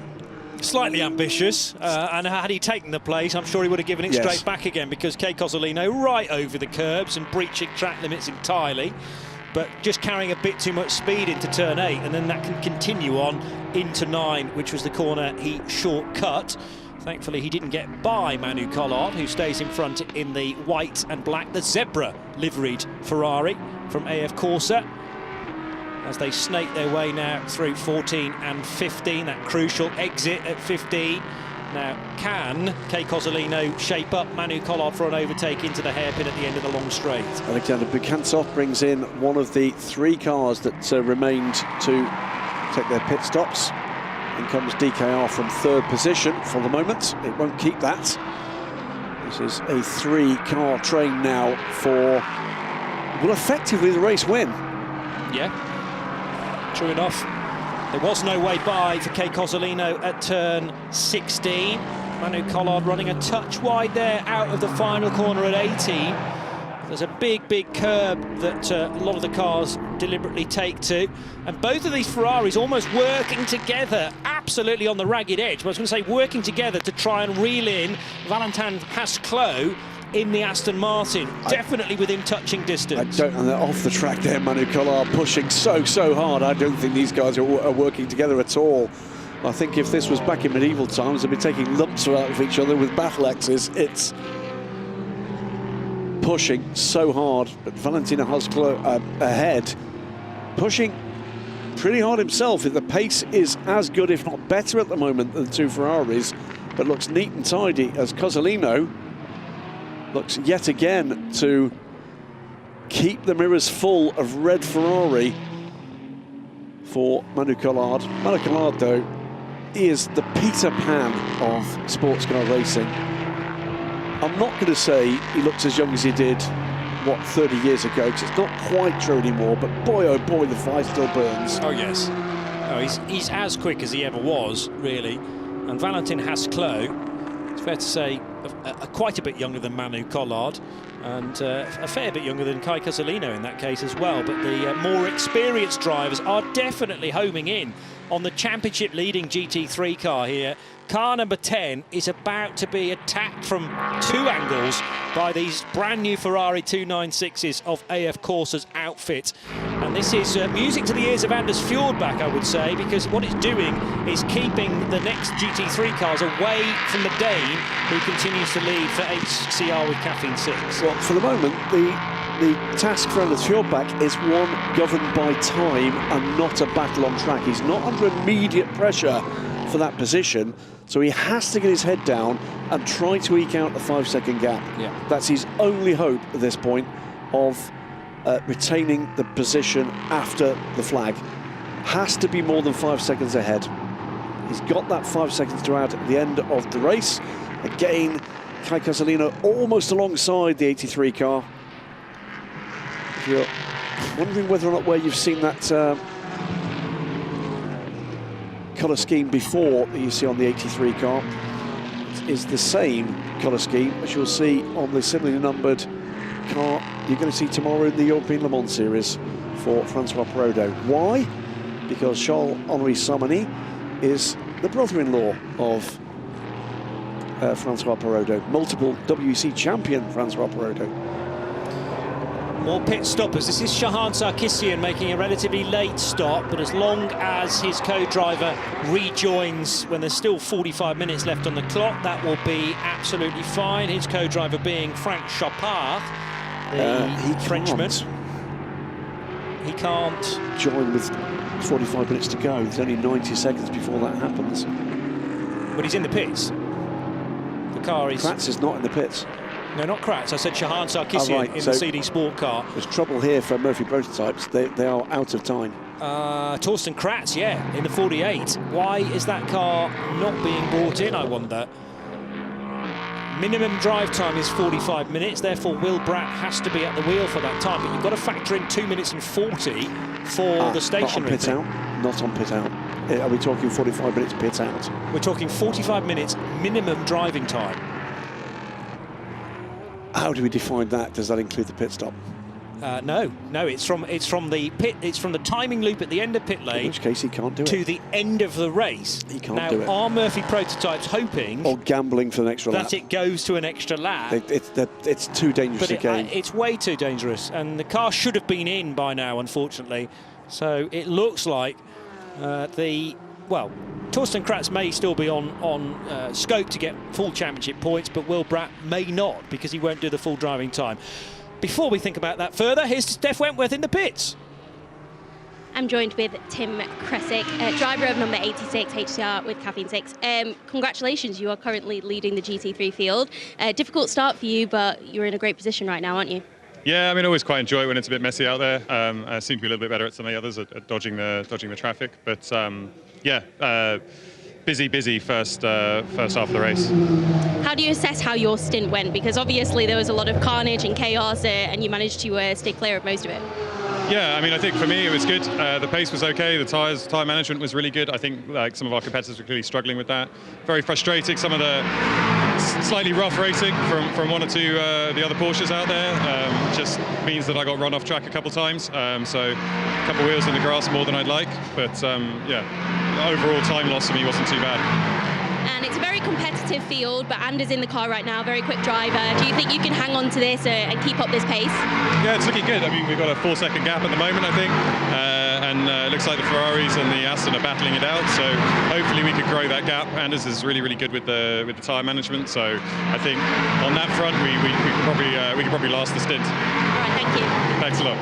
Tim Kresick chatting to Steph Wentworth. The key thing about the lead for Anders Fjordbach is that it needs to be more than 5 seconds. Correct. Because there is a 5-second penalty looming above the HCR with Caffeine 6 car. 5 seconds that needs to be served at the next pit stop, but theoretically there is no next pit stop. It'll be the checkered flag that comes first. Big lock up there for Garnet Patterson. Oh, and he's very sideways on the exit of turn 16, the hairpin as well.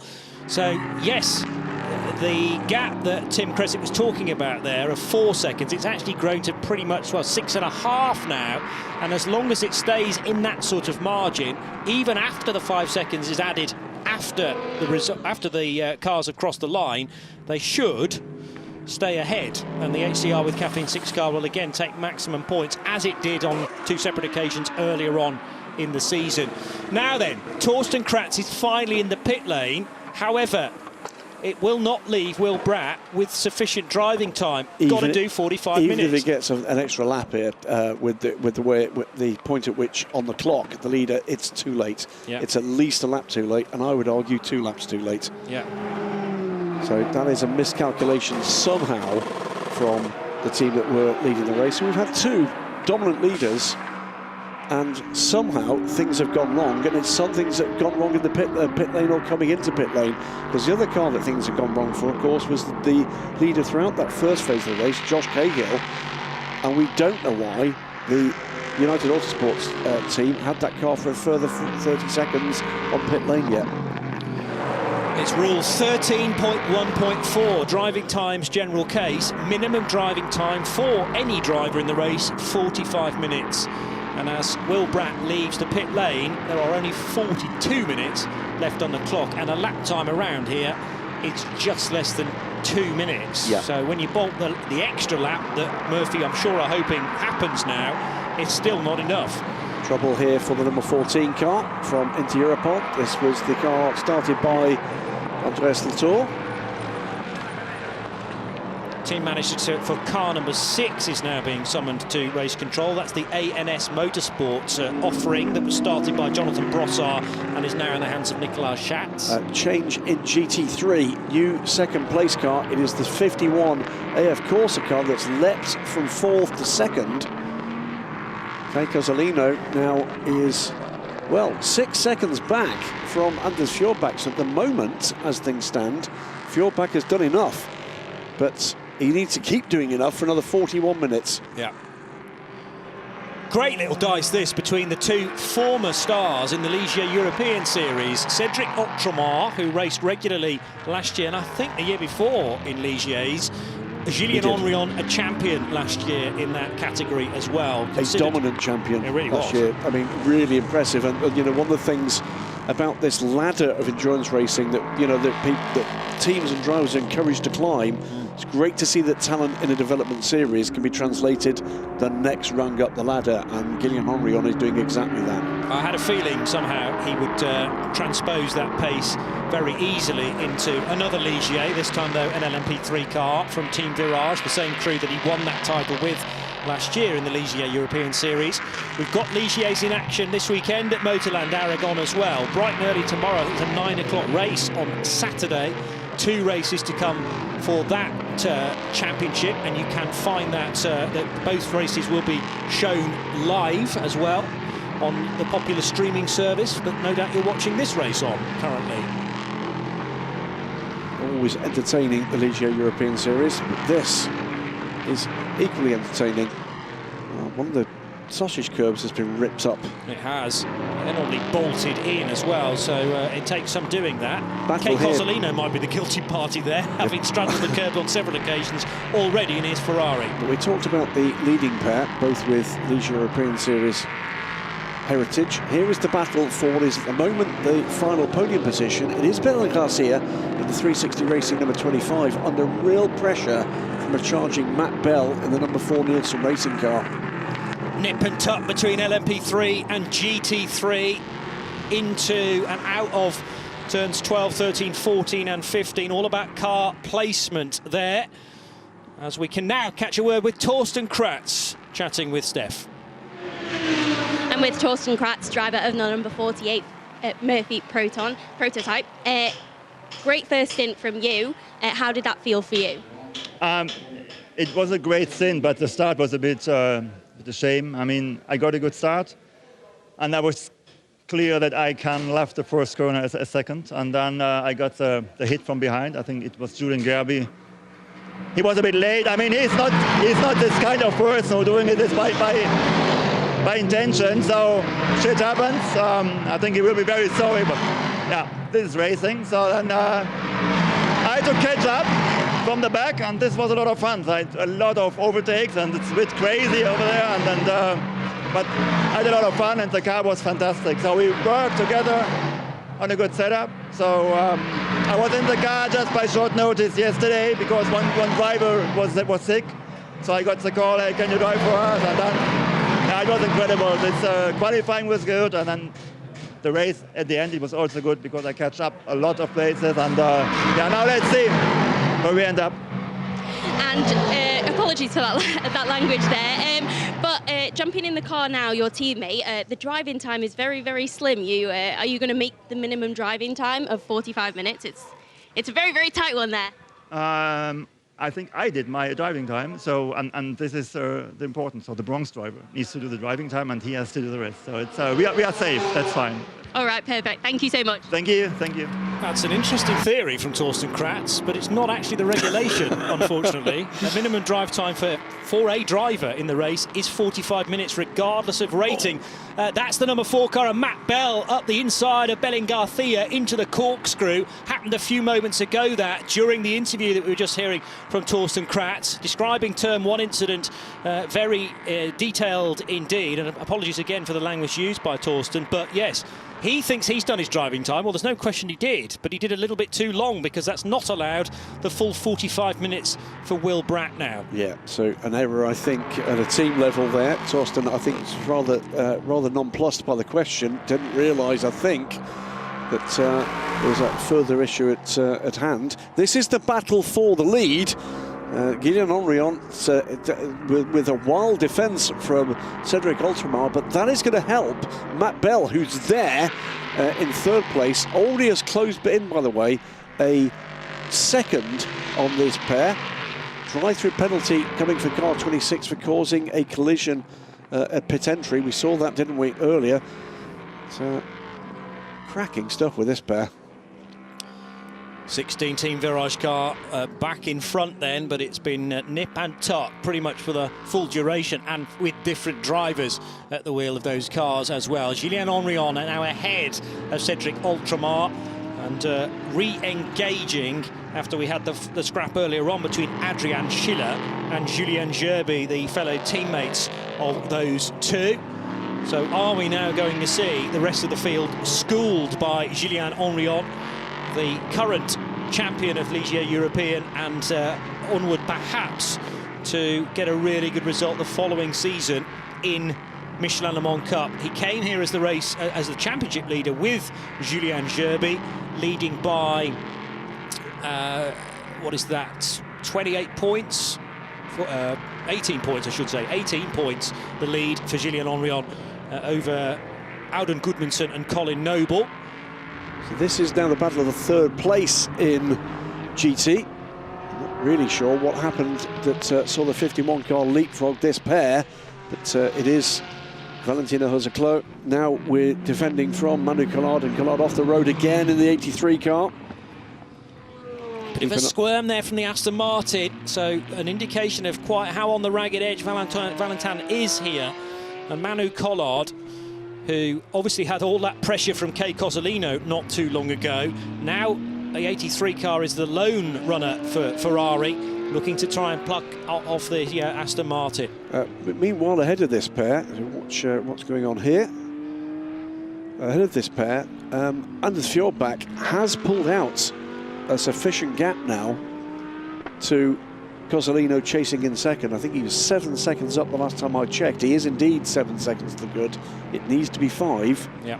So work to do for Cozzolino and for this pair, who seem to have dropped off the back of that battle for the time being. Still 34 minutes to go, by the way. There's cards to play here, including just how well they've looked after the Michelin tyres on these cars.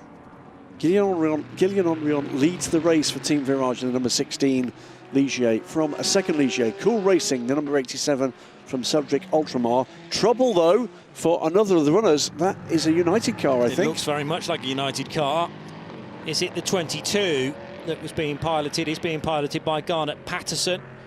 Quite the right helmet colour, I don't think, though, for Garnet. It's the 23 car, that's why. And it's fluid pouring out of the exhaust. That is comprehensively gone. Now, we did say, didn't we, Johnny, there have been some problems with the LMP3 cars in these high temperatures. Is that symptomatic of what's gone wrong for the 23 car? Well, white smoke like that for Wayne Boyd indicates to me a pretty significant engine expiry. And not until the car is returned to the pits and United Autosports can take a full look at it. We're going to go safety car, though, this late on in the race. Still half an hour to go. And the message will be reached to these drivers now, in fact, and the pace is wound back. But 3.3 seconds for Julien Henrion disappears. That's a disaster for Anders Fjordbach. It is, as well. Agreed. Well, what he does have is a cushion of Lewis Hamilton-Smith between him and Kay Cozzolino, and we won't get a wave by like we would do in the European Le Mans series. Matt Bell's going to be right on the tail, though. Matt Bell's up to second. Of Julien Henrion. Oh, he's got ahead of Cedric Ultramar. Indeed, he has. Ultramar off the track, up by the brick wall briefly, and that was enough for Matt Bell to get by.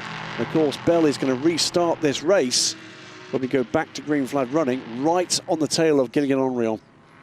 It's Wayne Boyd having a sneaky look into the back of that car, I wonder with a torch perhaps, to try and work out exactly what has gone bang on the number 23 United Autosports car. Well, we saw the fluid, and there was a trail of fluid behind the car as he pulled off track. That has gone comprehensively wrong. It has, and there were concerns about the Nissan power plant in each of these LMP3s and whether it would do the distance. That's not a good sign for everybody else, of course, in LMP3, bearing in mind there's still just over half an hour of this race to complete. I would say, I mean, there'll be those, I'm sure, watching and listening that will be saying, well, what about 4 hours tomorrow? Well, what I would say is the weather is due to take a turn tomorrow, and with a drop of something like 10 degrees expected overnight. Still be warm, but it won't be as blisteringly hot as it has been for the last 3 days here. 38 degrees Celsius air temp at the moment. Track temperature 47 degrees Celsius. Not hugely humid though, 23% right now. There's certainly been much higher humidity earlier on this week. Had we been racing on Sunday here at Aragon, there was even the chance of a bit of rain during the normal slot for ELMS, which is 11 through till 3 in the afternoon. But remember, this weekend it's a Saturday night race, so beginning at 6 and finishing at 10 o'clock tomorrow for the European Le Mans Series. Also 2 Ligier races to look forward to as well. We haven't had qualifying yet for ELMS either. That takes place mid-afternoon tomorrow. Well, if you want to know what it's like to give a toddler a full 5-litre bottle of full-fat Coke, just wait until this safety car goes out, because it's going to be mayhem. That's an analogy I've never heard before, but it kind of fits. I like that, and yes, it might well explode, therefore. That's the 5-litre bottle rather than the toddler. But we would, stick with this, folks, because unfortunately it's been rather a stop-start affair. But at least the last bit of running has been significant. After a very early safety car, we then had a full course yellow to mop up 1 or 2 things. The green flag running, I reckon, extended to about 36 minutes and change. Yeah, just north of 36 minutes of sustained green flag running.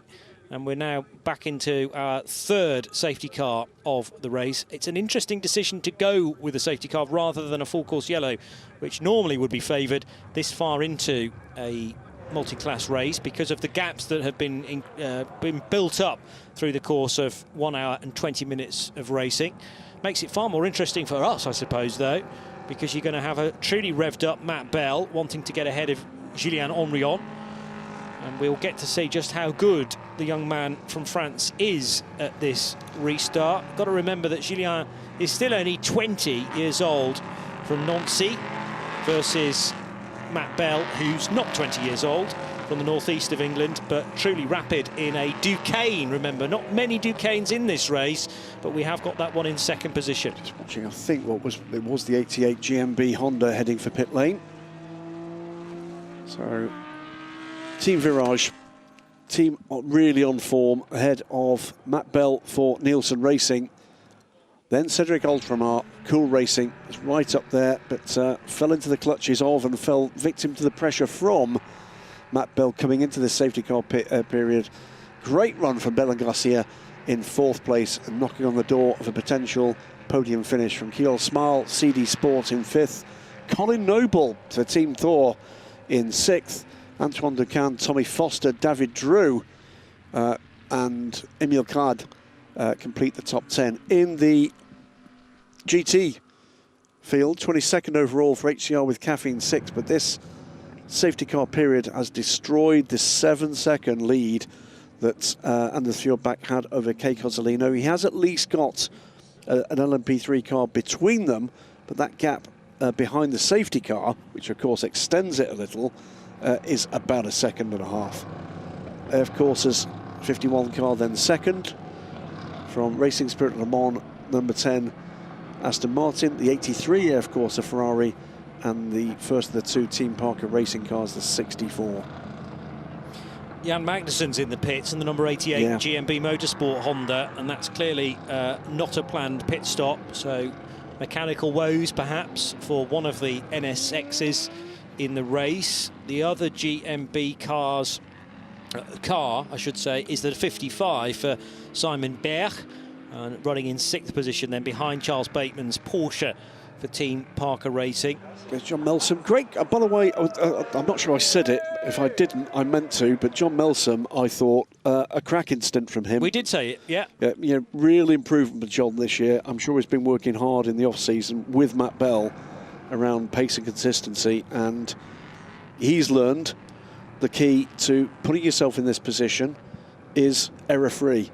And, you know, you go as quick as you can whilst making as few errors as you possibly can, and it gives the professional driver at the end of this race the opportunity to attack. That's the position that John Melson handed over to Matt Bell. Matt Bell just inserted the Matt Bell chip, and away he went. Hadn't really done much racing prior to last year, certainly not at this level.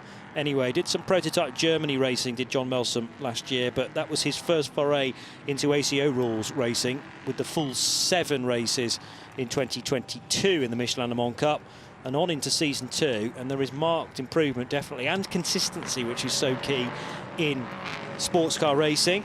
You can churn out a very good lap on the odd occasion, but can you do it 9 times out of 10 across a 45-minute stint? And John is getting better and better at that, I would say, providing the foundation for Matt Bell. And now the 4 car right in the box seat, not leading, but in 2nd position. And you can bet that Matt Bell's going to hurl absolutely everything at this to try and get ahead of Julien Henrion before the young Frenchman can get into his stride. Yeah, he's kind of mentally loading the trebuchet, I think it's fair to say. We'll wait to see just how long this safety car period will need. Not sure, by the way, whether or not there might need to be some kind of clear up, a lot of fluid down. Yeah. And true. It's not just the fact there was fluid down, it's where the fluid might have been down. So they'll be checking that with trackside observers, I'm sure. The longer the safety car is out, the worse it gets for Anders Fjordbach and HCR right with caffeine 6, because he's being denied the opportunity of trying to open up a 5-second gap. I mean, that's a tough task anyway when you're up against Kei Cozzolino. There is some good news, by the way. They've fixed the lights on the Porsche. So they have. So the hazard's still flashing away, but the light bar now functions as well. What does this button do? I think so.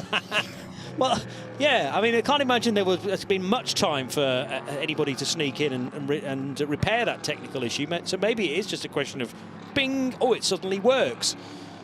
As the sorry sight of Wayne Boyd's car now on the flatbed is being taken away. But your point about clearing up whatever that car dropped is the next headache for the marshals. It was it turn 12 again? I think it was. Where Wayne and the engine of that car expired. So unfortunately for the marshals positioned at the exit of turn 11 and all the way through 12, it's been a busy old race. Annoying, I'm sure, too, for Stella Motorsport rather. There is going to be no wave by, of course, in this. But let's go down and hear from another GT runner. Steph Wentworth is with the legend that is Jan Magnussen. I'm joined with Jan Magnussen of car number 88. Could you just tell us a little bit about this retirement? It's obviously really unfortunate for you guys. Yeah, so just before Lars was coming in for the pit stop, car developed a misfire. And when I got in, it just got worse and worse and worse. And in the end, we had to retire the car, unfortunately. This was a shame. Massive shame, but thank you for letting us know. Thank you. Take care, bye. Yeah, one of the absolute greats of GT racing, motorsport in general. I mean, huge career that Jan Magnussen's had with Formula One, with sports prototypes, massive GT success with Corvette racing, of course, and touring car racing success in his home market of Denmark too. We're going to go back, though, Johnny, to Green Flag Racing. Yeah, so a misfire in the Honda V6, 3.5 litre that powers those NSX cars. It's a real shame, but at least the 55 still in the running. Now, what about the restart for Matt Bell? To the outside line, Julien Henrion trying to brake as late as he can, but Matt Bell is going to pick him off, is he? At turn 1, gets it. I did say you need to strike when the iron was hot, and that's exactly what Matt Bell did, wasting absolutely no time at all. And Julien Henrion, we've been heaping praise on the young man from Nancy over the last couple of years, but rather schooled there about really hitting in marks as early as possible. To the outside line there goes the CD sport car of Kirill Smal as well, who was in the wars with Colin Noble about a month ago at Le Castellet. And it's Colin Noble who's right behind him. Right there, yeah. He's back up the inside of the CD Sportman. This is a battle to try to get involved for podium position here. 22 minutes to go, all up for grabs. Looking at where we are in the running order here, the top 8 cars within 5 seconds of each other.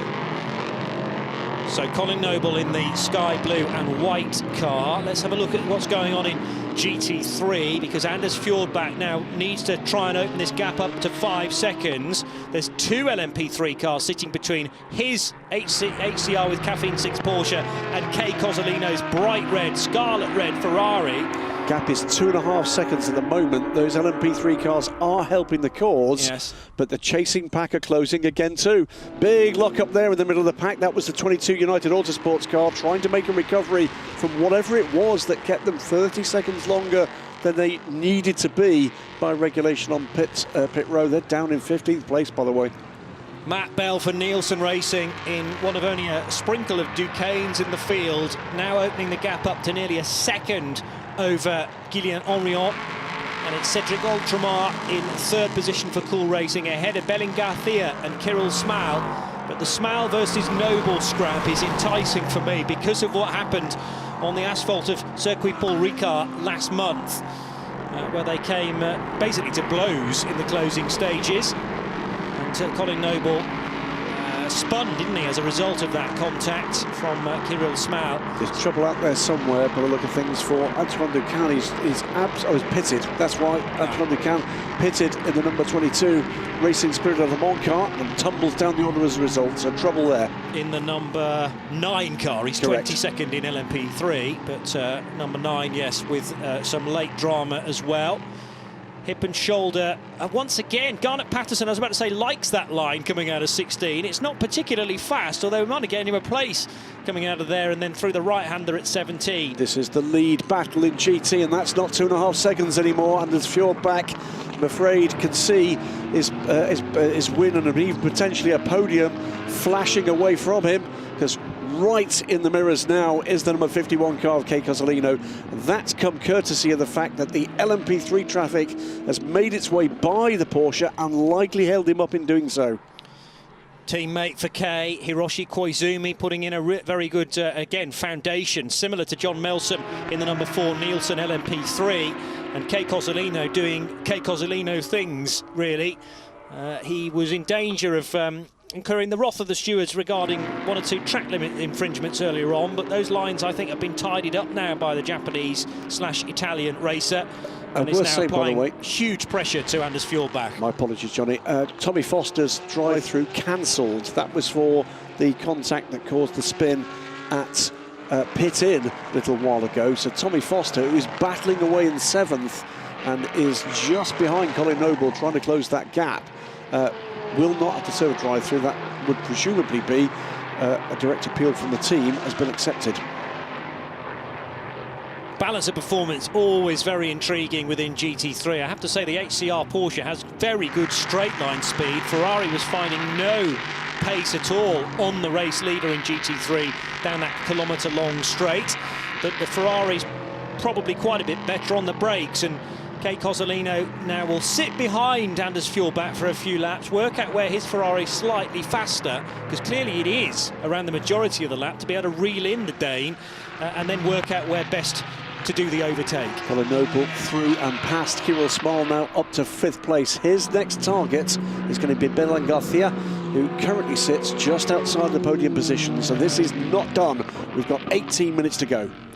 The remaining GMB Motorsport Honda NSX now under pressure from Patrick Cuyala's Lamborghini Huracan of Lippert Motorsport. So we had the early retirement for the sister Lippert car of Gerhard Watzinger, number 70.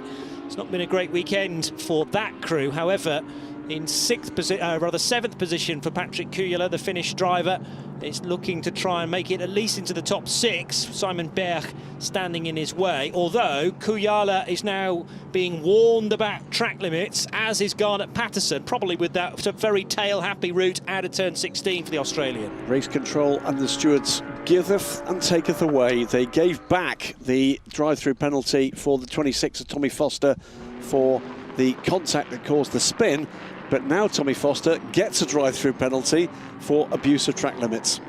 Yep. So quickly things can twist and turn in a motor race. Third place, no, fourth place, apologies. I think I've just seen Colin Noble is through and past Bellingoff here. So now Noble is, what is he, 6.2 seconds off the lead. His next target this time for a podium position is Cedric Ultramar, and he's under a second ahead. The Scotsman's got his head down.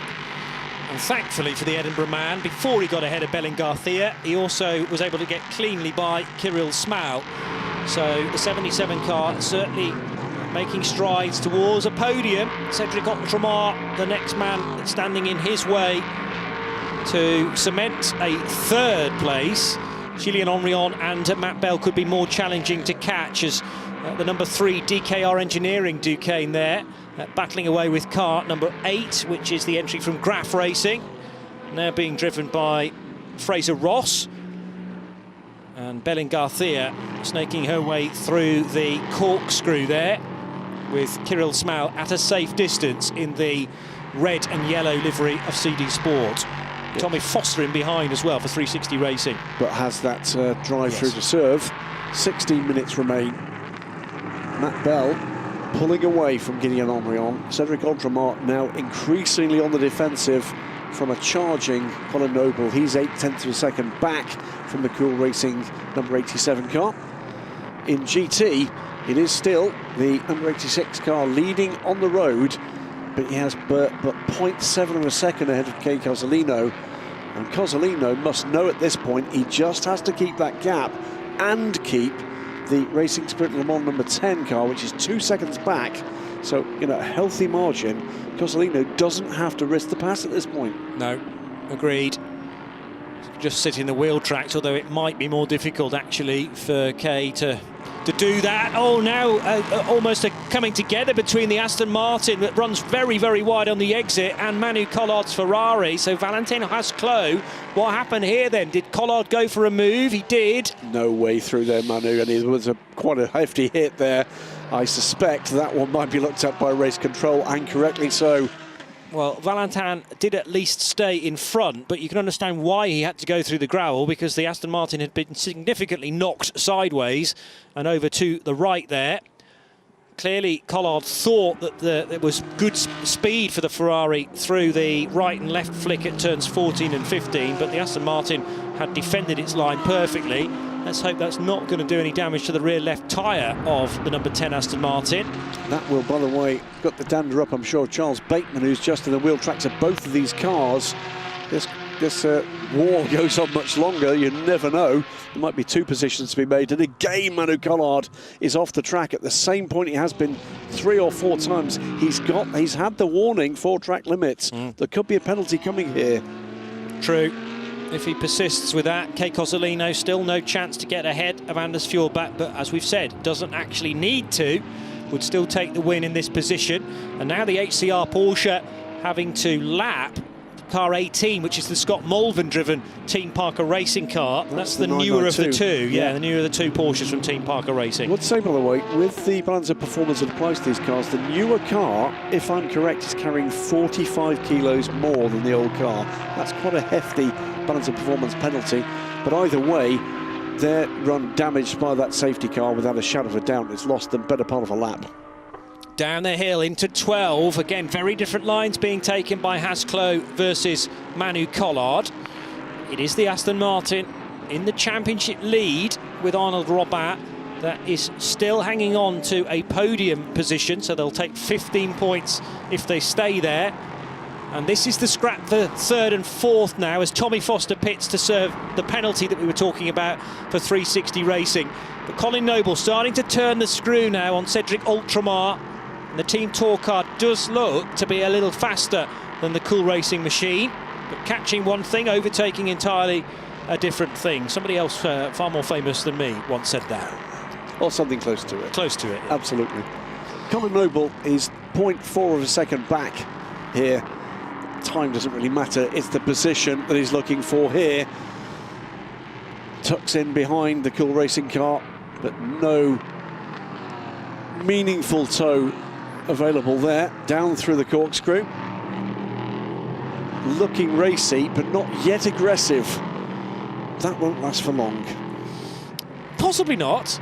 But no, Colin Noble can be a forceful overtaker, but generally very, very fair as well. Absolutely. I know that's not what you were saying. No, but it's not yet shown the man ahead, the driver ahead, what his intention is. True. And his intention is going to be get past Fairley at all costs. Yeah. Or any cost. But I don't think he's going to have sort of several goes at it. No. Normally, Colin will go, right, this is the best place to do it, and I'm going to do it in one fell swoop. Would that be here and now? Indeed, because the exit out of 15 for Colin is absolutely superb, and Cedric Ultramar is just going to have to be a sitting duck here. He's on completely the wrong side of the road for the left-hand hairpin coming up. Colin Noble just braking slightly later, not allowing the 87 car to turn in, and that's the neatest overtake I think I've seen, Absolutely. Frankly. Doing it for Iceland. There, Colin Noble, and by that I mean the nation and not the supermarket. Over the line goes Colin Noble, and that is now confirmed on the timing screen, up to third position for the 77. 5.3 seconds, 6.3 seconds is the gap between Colin now and Julien Henrion for Team Virage. Matt Bell, having also pulled off a very neat and tidy overtake at the restart of this race, has extended the gap to 3 seconds. Now we're getting more news regarding Emmanuel Collard in the 83 Ferrari. Reported to the stewards for abusing track limits. That had the air of inevitability about it, to be absolutely honest with you. Yeah. The pace, by the way, of this pair up front in GT is extending the lead for the 46, so the 86 car, ahead of the Aston Martin to the point where it could still retain second place. So Valentino Hazzaclo, in a car that might now be carrying a bit of damage, does need to get a hurry on. It is a drive-through penalty for Manu Collard and his 83 Ferrari that he shares with Charles-Henri Samani. We've just seen Charles-Henri Samani's response to that in the pit garage. And I didn't see it. Go on. I did see. Okay. It was despair. Yes. Well, you can understand that. Yes, absolutely. You know, there have been several warnings to Manu Collard, and you need to then show that you are taking heed to the instruction from the race direction crew. Both of the GT3 leaders are blatantly shortcutting turn 9, I would say, but it's not really giving an advantage to either car. There you see it. There it is, yes. Yeah.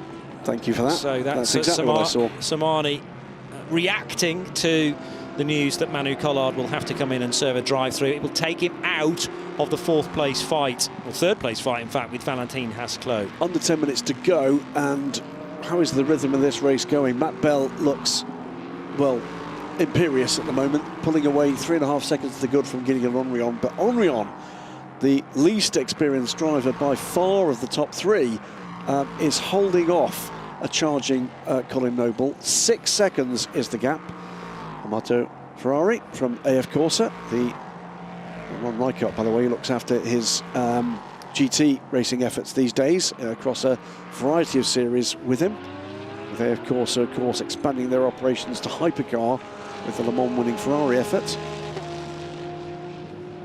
Amato, by the way, no relation to the Enzo Ferrari dynasty, is he? No. I was once told by an Italian that Ferrari is a very similar name in Italy to Smith in It's spelled the UK. very differently. Agreed, but it is an incredibly common surname. In fairness, Smith Testarossa doesn't really have the same ring to it. That's true. That's a fair comment. The HCR Caffeine 6 Porsche heading up the hill through turns 1, 2 and 3, still leading on the road, but it's going to be a very lucky turn of events if Anders Fjordbach and his teammate Tim Kresick get to keep this race victory. It was all going their way, actually, prior to the most recent safety car, which definitely changed the complexion of this race.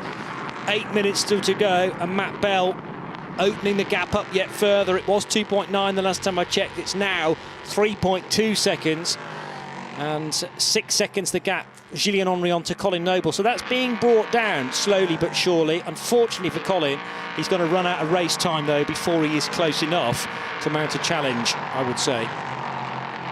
Yeah, so it's under 8 minutes to go to the end of what's been, well, a much interrupted race, but boy, it's had some racing in the middle of this. Cracking overtaking opportunities taken cleanly by Matt Bell and latterly by Colin Noble. to get the Team Talk car to the to a podium-winning position. This is the dice for 6th and 7th. Kirill Smal versus David Drew. David Drew rejoining the race in the midfield, having taken over from Louis Saint-Juan. Remember, we mentioned Louis Saint-Juan qualifying in 7th and then hemorrhaging time on that first lap because he was involved in, well, all manner of incidents into turn 1 and then the aftermath as well.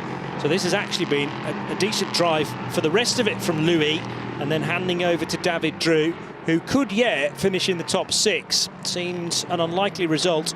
About 30 seconds into the race, as Drew thought about a move down the inside of the corkscrew there at turn 9, but thought better of it, in fact. Is this a pass or not? No. 64 car Charles Bateman retains 4th place. Looks to me at the moment as if Van der Fjordbach is heading for 2nd place, unless the Aston Martin Valentino Haas-Clos can find a little bit more pace. It is a black and orange flag for car number 3. That is the decal engineering car of James Winslow to repair the rear end. That car down in 17th place. And there is Kay Cozzolino. I think I agree with you now that actually he's been told the message from Amato Ferrari's crew, just stay with the Porsche, you don't have to overtake it. Don't have to risk it. Exactly. And it's almost a sort of genteel Friday evening drive now to the checkered flag. Car 83, driver Collard, reported to the 2nd time to the stewards for abusing track limits. That's going to hurt. Oh, straight on there for the Porsche that we were talking Charles about, Bateman. number 64. Charles Bateman's going to lose 2 spots as a result because Simon Berg and Patrick Kuyala were close enough to capitalise on that. That's probably down to the amount of pressure, though, that Simon and Patrick were providing in their Honda and Lamborghinis, respectively, and Bateman, unfortunately, running a bit too deep. That was at turn 1 and losing a couple of spots. Yeah, pressure, pressure, pressure, and it does come to bear. Matt Bell, 4.3 seconds to the good now, 5 minutes to go as the final moves are played out in this hour and 50 minutes of action for the Michelin Le Mans Cup here at Motorland Aragon. The strained, tortured V10 there of the Lamborghini versus the 3.5 litre V6 in the middle of the Honda NSX. Very different lines being taken here. Simon Berg under a lot of pressure from Patrick Kuyala, who's obviously quicker through turns 17 and 18 on this lap. Right underneath the rear wing of the Honda, but given no space whatsoever. No way through there from Simon Berg. It's forceful defending, but he's messed up the first corner. And he does a Charles Bateman there. Bateman was also having a moment in the background. And Kuyala on the straight and narrow picks off the Honda finally. If there's such a thing as a fair bullying, he bullied him very fairly, intimidated the Honda driver into basically making the error, putting the car where the mistake was going to be made. Yeah, agreed. And just hit the brakes a bit too late. But what about Charles Bateman in the background? I wonder whether we're going to catch a glimpse of that. I think he not was from that angle. I think he was positive. Bateman, didn't he? Just fully full Tokyo sideways. drift in there. I think he was questioning in his mind which way the Lambo and the Honda were going to go. Exactly right. And that rather spooked him and thought, I don't want to run into any of these cars here. And in fact did a full-on drift, as you say, through the first corner. Thankfully it didn't rotate the car entirely though, and he does continue on in 6th position in GT3. Keep an eye on what could change here in the last couple of minutes of this race. It doesn't look to be the lead or the win. It is 2 more drive-through penalties, another one, I'm afraid, for Manu Collard. The race goes from bad to worse, and also for Will Bratt in the number 48. The Murphy Prototypes car that led, but the team, we believe, made pretty big error in terms of drive time. And we won't get news about that until after the race, because it can't be proven that Will Bratt won't do the sufficient 45 minutes until the checkered flag is waved and the car has crossed the line, of course. So Matt Bell in the number 4 Nielsen racing car, started by this man, John Melson, and pedalled to with good effect by John through an interrupted first half of the race. Now in an increasingly comfortable position. John's still pretty tense, though, standing in the garage there. If anything happens in these races, that we've seen it so many times. I know. We shouldn't be calling a winner, even, frankly, with a checkered flag out. So John will be calling Matt Bell through every single sector there. It was an interesting one of the LED boards showing some signals there to the drivers, flashing away with a yellow spot on it. Not sure what that was indicating. Anyway, that could still be the DKR car. I'm not sure we've seen that car stopping. That was a black and orange flag. Yes, so rather than a yellow spot, actually orange spot indicating with the number 3 next to it. Yep, okay. That could well be that DKR are in trouble for that if they've not responded to that flag. Interesting that there's an LED board actually part way around the lap indicating that, though, so no excuse that you've missed it, because it will be being shown on the start and finish line, but also in other locations. This will, I think, be the last lap here. Matt Bell, where is he? He is just heading into the second sector now, so about to turn right at turn 7, the highest point of the circuit. It's pretty tight, isn't it? Yeah. It's 155, 156 maybe around this lap, as again the car that needs this rear repair is bumping and boring its way into turn 16. There is the and damage was there some to the contact? left. Yeah. No, but that was, as you say, illustrative of the missing bullet or cheese wedge behind that rear left wheel. Under a minute to go on time now. Matt Bell pushing hard still, coming through turn 12 into turn 13. 45 seconds to go. There's tension there. This is a big moment for John Melson. This will be by far the biggest race win of his life. The final sector takes 36 seconds, and Matt Bell broke into the final sector with about 36 seconds left on the clock. He could afford to just blend out of the throttle here, coming out of turn 16, and ensure that this is the final lap of the race. But it's Matt Bell, and he'd probably want to force an extra lap out of it, frankly. With him, you know, plain sailing out front for the time being. Working his way now out of the slowest corner on the circuit. Moves right, moves left, 4 seconds, 3, 2, 1, will cross the line, and there's no checkered flag. There's no checkered flag. No, there is the checkered flag. It's out. So there is the win for John Melson and for Matt Bell and the number 4 Nielsen Racing crew. Good to see there, John Melson being embraced by Graham Johnson, a man with no little experience in the Michelin Le Mans Cup. And you'll remember Graham as the man who used to run Lennon Racing back in the day. Brought Mikey Benham into this championship, and that took Mikey, of course, onto an LMS championship last year. Indeed so. Alongside Duncan Tappy back in the day with Lennon. And Mikey Benham, I think on 2 separate occasions, winning Road to Le Mans races with Lannon, or one with Lannon at least, and one with the newer team in more recent seasons. But tremendous result that for Nielsen Racing. Wasn't it just? And all the hard work done by John Melson, I would say, in the early stages. It's Team Virage who finished second with the number 16 car of Julien Gerby and Gillian Henrion, which is great for their championship challenge. Came here with that 18-point advantage. Just about to see the last moments of the GT3 battle. It's going to go on the road to Anders Fjordbach, but with the 5 seconds to be added, no matter what he's done on the final lap, cannot hide the fact that he's not 5 seconds ahead of a delighted Kei Cozzolino.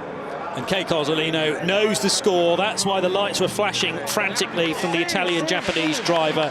AF Corsa win in the corrected results. In fact, that's already been done by Al Kamel to put Kei Cozzolino in the AF Corsa 51 Ferrari ahead of Anders Fjordbach. But the HCR with Caffeine 6 crew will still get 18 points. The reason why Kei Cozzolino is running off the road, by the way, is to make sure he passes the ride height check at the end of the race. So deliberately running in through all the debris and the dust. The cooling down lap by Valentino Harzeclo. The third place car could not close the gap. I wonder if that was partly to do with damage from the contact from Manu Collard.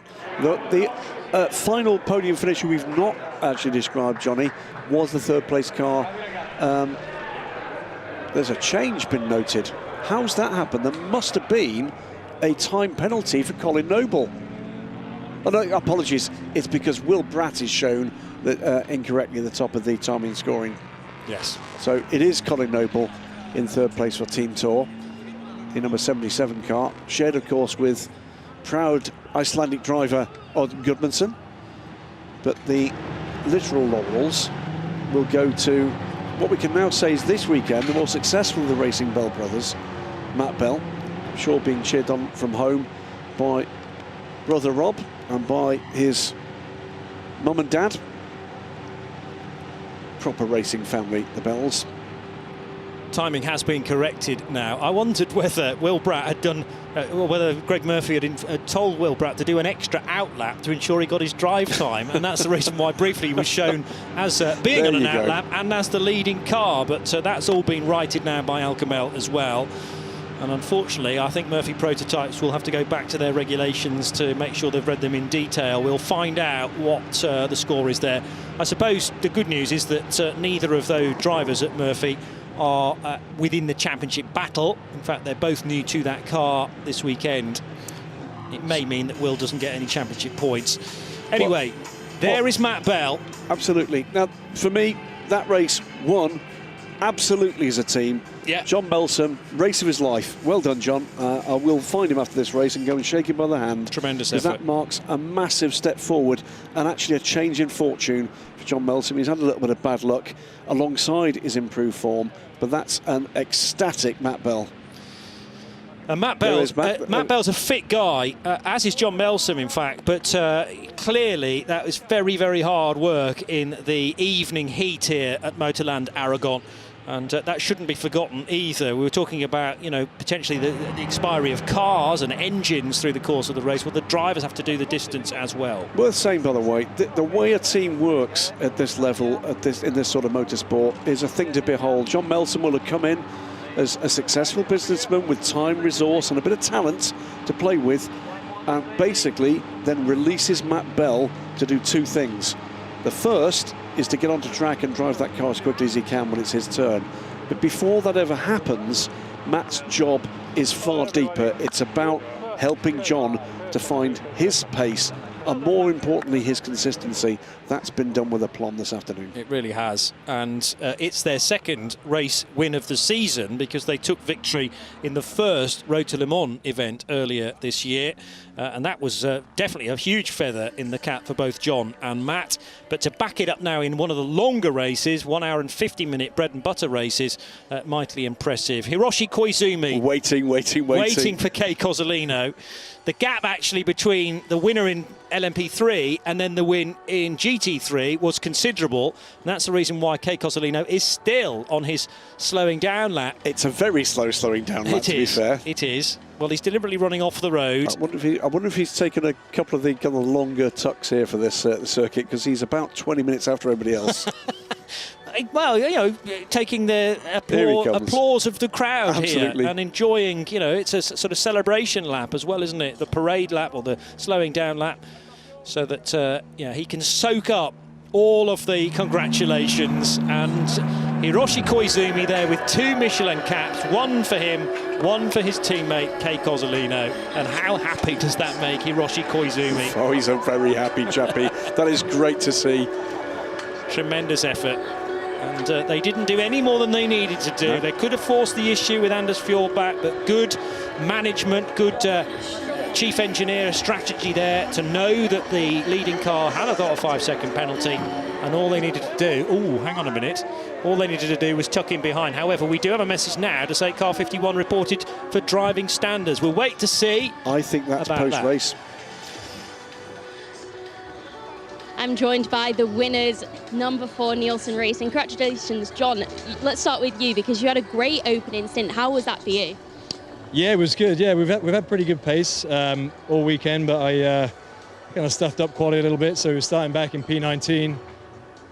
Was just aggressive on the start. Went sort of straight down the middle. Managed to avoid some of the melee in front of me. So I think we were P10 by the end of the first lap, and then I passed a few more, brought it in P7, and then, you know, Matt did the rest. But yeah, it was very happy. Wasn't expecting P1 starting in P19, so pretty pleased. And Matt, yeah, as you said, you brought it home. You had an interesting battle as well with the Team Virage ahead of you. What did you make of that? Yeah, it was a great battle. It was great competitors. I thought Belen Garcia put up a great fight. That was probably my longest fight of the race there. So she did a great job, and I was just about able to get through, took advantage of some traffic that kind of caught her out, so that was great. And then, yeah, I was just able to pick my way past the last two, but I've got to say, brilliant job. We've needed a bit of luck this year. We've had the pace all year, just missed out a bit of luck, so great job from John, making up 12 places in his stint. Great pit stop from the team. We made up a couple there, and I just had to do 2 or 3 more. It was the easiest part of the race, really. Can you guys carry on this momentum? Absolutely. Yeah, we'll hopefully start a little bit further up than 19 in the next race. But yeah, I think, we've certainly got a very good car at the moment, and it should be a good car for Spa. So yeah, I'd like to see on the podium at Spa for sure. All right, see you guys then. Thank you. Thank you. The duo came here in 7th position, and that's definitely helped their championship charge. Quite a race here at Motorland Aragon. Getting underway on the stroke of 5:40 this afternoon in brutal heat, although not quite as hot as it has been over the last couple of days. And it didn't take too long at all for the touch paper to catch fire, because cars all over the place at turn 1. Ben Stone making contact with at least one car. There's his number 13 into Europol competition machine, and he would later be pinged for a penalty for that. And an early retirement for Tony Wells in the sister Nielsen Racing number 7 car. So a real shame for that car, but at least it was a good result elsewhere within the Nielsen camp. The early GT3 running being made by Tim Kresick in the HCR with Caffeine 6 Porsche, and chasing in the number 64 car Alex Martin for Team Parker Racing. But there would be an early safety car because of the melee at the first corner, and lots of cars to be recovered, mainly actually Tony Wells's machine, which was stuck up against the tyre wall in the gravel trap. Everybody else either still going or walking wounded. Really good dice as well for 2nd position between Mark Richards' 360 racing car and the 87 machine of Adrian Schiller doing the opening stint. Right on their tail was one of the 2 Team Virage machines as well, Julian Gerby. And the Ferraris in GT3 put on a tremendous show as well, with the early dicing being done between the 51 and the 83 Ferraris of Charles-Henri Samani and, at the time, Hiroshi Koizumi. It was a later than planned stop for the Murphy Prototypes car, but that was after they had to come in because Torsten Kratz suffered rear damage and had to have at least one tyre replaced on that car. Dicing as well between Team Virage and Cool Racing down at the hairpin, and this was during the 2nd stint where the cars had been handed over to Julien Henrion and Cedric Ultramar respectively. And how about this for a restart? Matt Bell was tucked in behind during the safety car for a number of laps. He'd clearly planned this manoeuvre out in his mind though. Went to the high side at turn number 1. Julien Henrion braked as late as he could, but he couldn't hold back the man from the northeast of England. Little clumsy manoeuvre there from Manu Collard on Valentin Hasclot. Thankfully the Aston Martin was able to continue on, and the scrapping didn't actually continue anymore between Anders Fjordbach and Kay Cozzolino, because the Caffeine 6 Porsche had been given a penalty that needed to be served at the next pit stop. However, the Porsche had already made its final pit stop, so we knew for a fact that the 5 seconds would be bolted onto the race time at the end of the event. Therefore, Kay Cozzolino, all he needed to do was stay in the wheel tracks of Anders Fjordbach to ensure a win in GT3. It was right on the bubble as Matt Bell crossed the line for the 48th time with just about 0 time left on the clock. That was the final lap confirmed, and the celebrations could begin down at Nielsen Racing with their Duquesne of Matt Bell and John Melsom. A tremendous drive, particularly from the bronze-rated driver, and the unusual sight of the 2nd-placed GT3 car flashing its lights because it knew finishing 2nd on the road would be good enough for the race victory for AF Corsa and for Kay Cozzolino and Hiroshi Koizumi.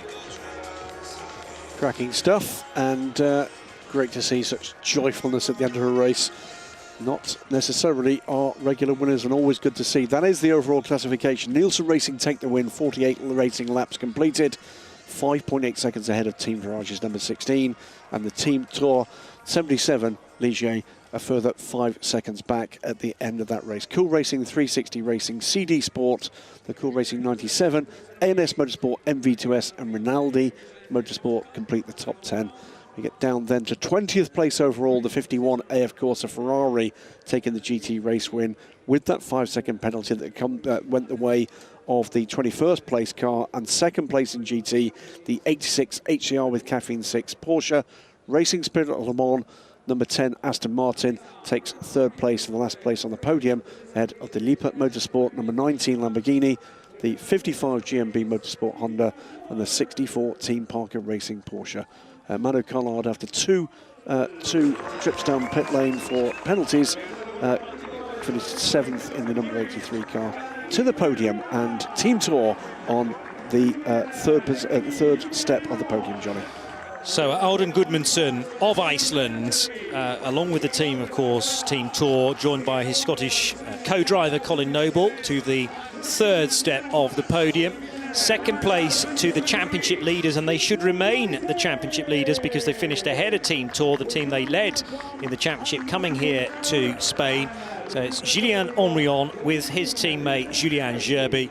But the win goes for the second time this year after a victory in one of the shorter Road to Le Mans events. It's car 4, John Melsom and Matt Bell, and we will hear the national anthem of the United Kingdom.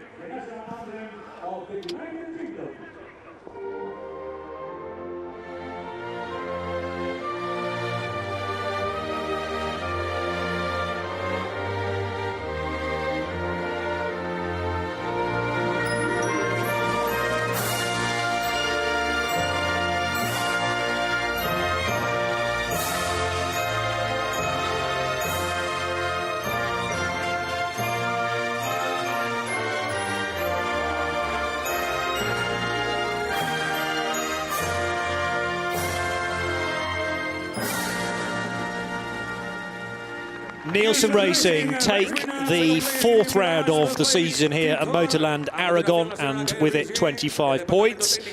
And having said, yeah, they came into this round 7th in the championship, so that's a little bit of ground gain, certainly on the number 2 CD Sport Crew, the 97 Cool Racing outfit, and possibly even 360 Racing's number 26 as well. But with the top 2, Team Virage and Team Tour ahead of this race, leading, the gap was 18 points. Actually, it extends slightly by, well, another 7 points, actually. So it grows to a race win for Team Virage. And that could be crucial with only 2 rounds to go. Indeed. But after a slow start with the cancellation, the postponement, if you like, of the Imola race, replaced by this one, getting into its stride now, isn't it? Yep. There's the champagne being cracked open then by the drivers that remain on the podium. Julien Henrion getting stuck in. I think actually they do need a drink. But it is still blisteringly warm out there. Doesn't look it from that angle, but it is very warm indeed here. Yeah. No, agreed.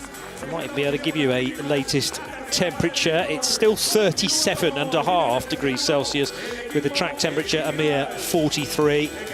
The sun starts to descend. We're still about an hour away from official sunset time here at Aragon. Time for a bit more reaction. Let's head back to Steph Wentworth in the pit lane. I'm joined with the GT3 winners, the number 51 AF course. Congratulations, Koizumi, let's start with you. Great start. Did you enjoy that race? Thank you very much. 日本語でいいよね。K といつも2人で1日も早く、チームに優勝を我々が一番先にプレゼントしたいなっていうので取り組んでたので、今回優勝できて本当に嬉しいです。Yeah, we worked super hard to win, especially with the AF Corse 296 debut year. We were able to give them their first win, so yeah, we're super happy for that. And it was difficult, late safety cars, lots going on for you to navigate. Yeah, lots to navigate, but unfortunately the Porsche that was in P1 had a 5-second penalty, so I just had to keep it there in my position. No pressure, so I just had to bring the car back home. Any plans on how to celebrate? Yeah, we're gonna probably skip on the podium or maybe do some dance. なんかやりますか? Yeah, we'll see. We'll see how it goes. All right, congratulations. Thanks, guys. Thank you. Thank you very much. Well, he was certainly making the Ferrari dance, Kei Cosolino, and perhaps a little too much with dropping the odd foot over the white line. The town of Alcañiz in the distance there, and it remains to be seen about that message we got after the race, 51 being reported to the stewards for driving standards. I don't think that's going to be serious enough to alter the result, though, I think Graham. that was post-race. I didn't see much to worry about during the race. I think it was post-race. The only other thing I can think, by the way, is we didn't see how he got past the other two cars to get to second. No, that's true. We didn't see that. So the driving standards you think that are in question is perhaps how he behaved on the slowing down lap to get back to the pit lane. I understand what you mean now. Yeah, okay. Gudmundsson enjoying himself, the man with a volcano in his back garden. Quite literally, although it's quite a large back garden, in fairness.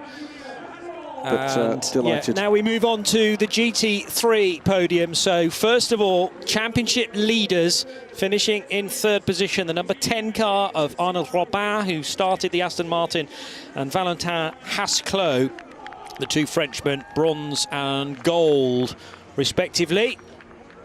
The car that finished first on the road, but was subsequently put down a second because of that 5-second penalty that could not be served in the race.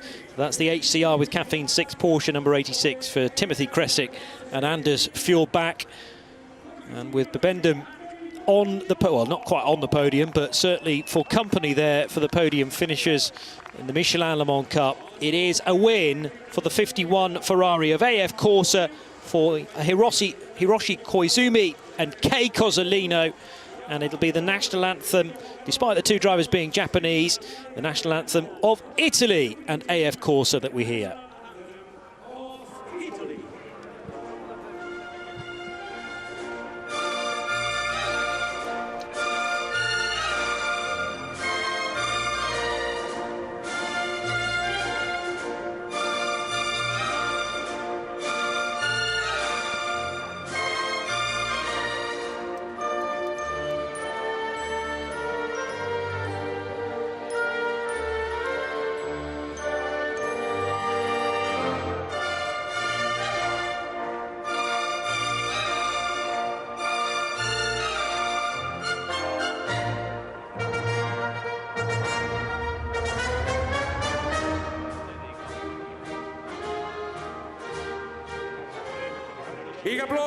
AF Corsa victorious in their number 51 Scarlet Red Ferrari after a tremendous drive from Hiroshi Koizumi in the opening phase, and then particularly rather dramatic driving skills from Kei Cozzolino to bring it home. And of course, as Kei said in the interview with Steph Wentworth, a first win in the championship for the Ferrari 296.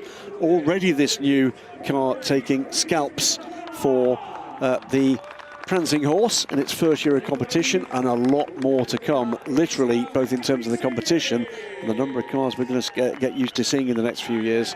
A multi-year wait list for teams and drivers wanting to get hold of one of these cars. Yep, and understandably so.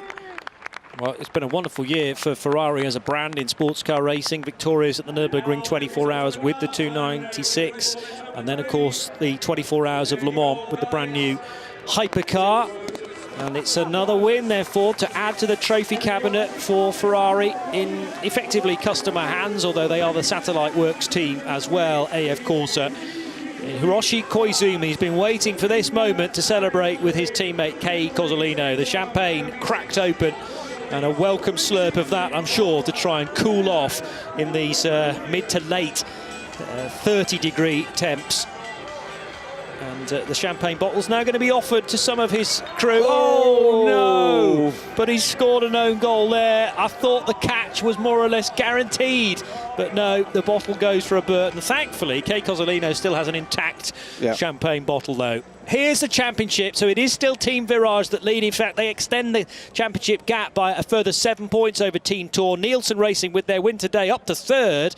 Cool Racing slipped to fourth. CD Sport, the home crew this weekend, in fifth with their number 2 car, ahead of the second Cool Racing car, number 97, on 32 points. So Julien Henrion, Julien Gerby have a decent lead now of 21 points over Audun Gudmundsson and Colin Noble, with John Melsom and Matt Bell right up there. Not necessarily in the hunt for the overall championship lead, but they could easily finish in the top 3. And the gap is narrowing, in fact, between the 10 Aston Martin crew, Racing Spirit of Le Mans, 69. Gap is only 6 now, back to HCR with Caffeine 6, with their second place finish today, and the Porsche 51 Ferrari winners today, up to third and only 4 points further back. Leipert Motorsport in fourth in the number 19 Lamborghini. So it's Robert and Hasklow leading from Anders Fjordbach and Tim Kresick. Koizumi and Cozzolino winners today, ahead of Gabriele Rindone and Patrick Kuyala, who were victorious at Le Castellet last month. And how valuable at the end of this season could it be that they retained second place in that 86 Porsche? Managed to just reduce the damage against the championship leaders. Well, quite an afternoon, Johnny. It really was. Let's hope it's a little cooler when we get out of this box than it was when we got into it. But it's been an hour and 50 minutes of action, a little bit of incident causing a few interruptions. But when the racing was there, it was great racing. And the scene almost sure to be very, very different the next time we're racing in the Michelin Le Mans Cup, because we're heading to Spa-Francorchamps next month. No stranger to cooler weather, no stranger to a bit of rainfall as well, which would really spice up the championship. 2 races to go, and what have we got? 52 points still on offer, but the 2 championships are still nicely bunched. Join us later on in the weekend for all the rest of the action. From Graham Goodwin and Johnny Palmer, bye-bye.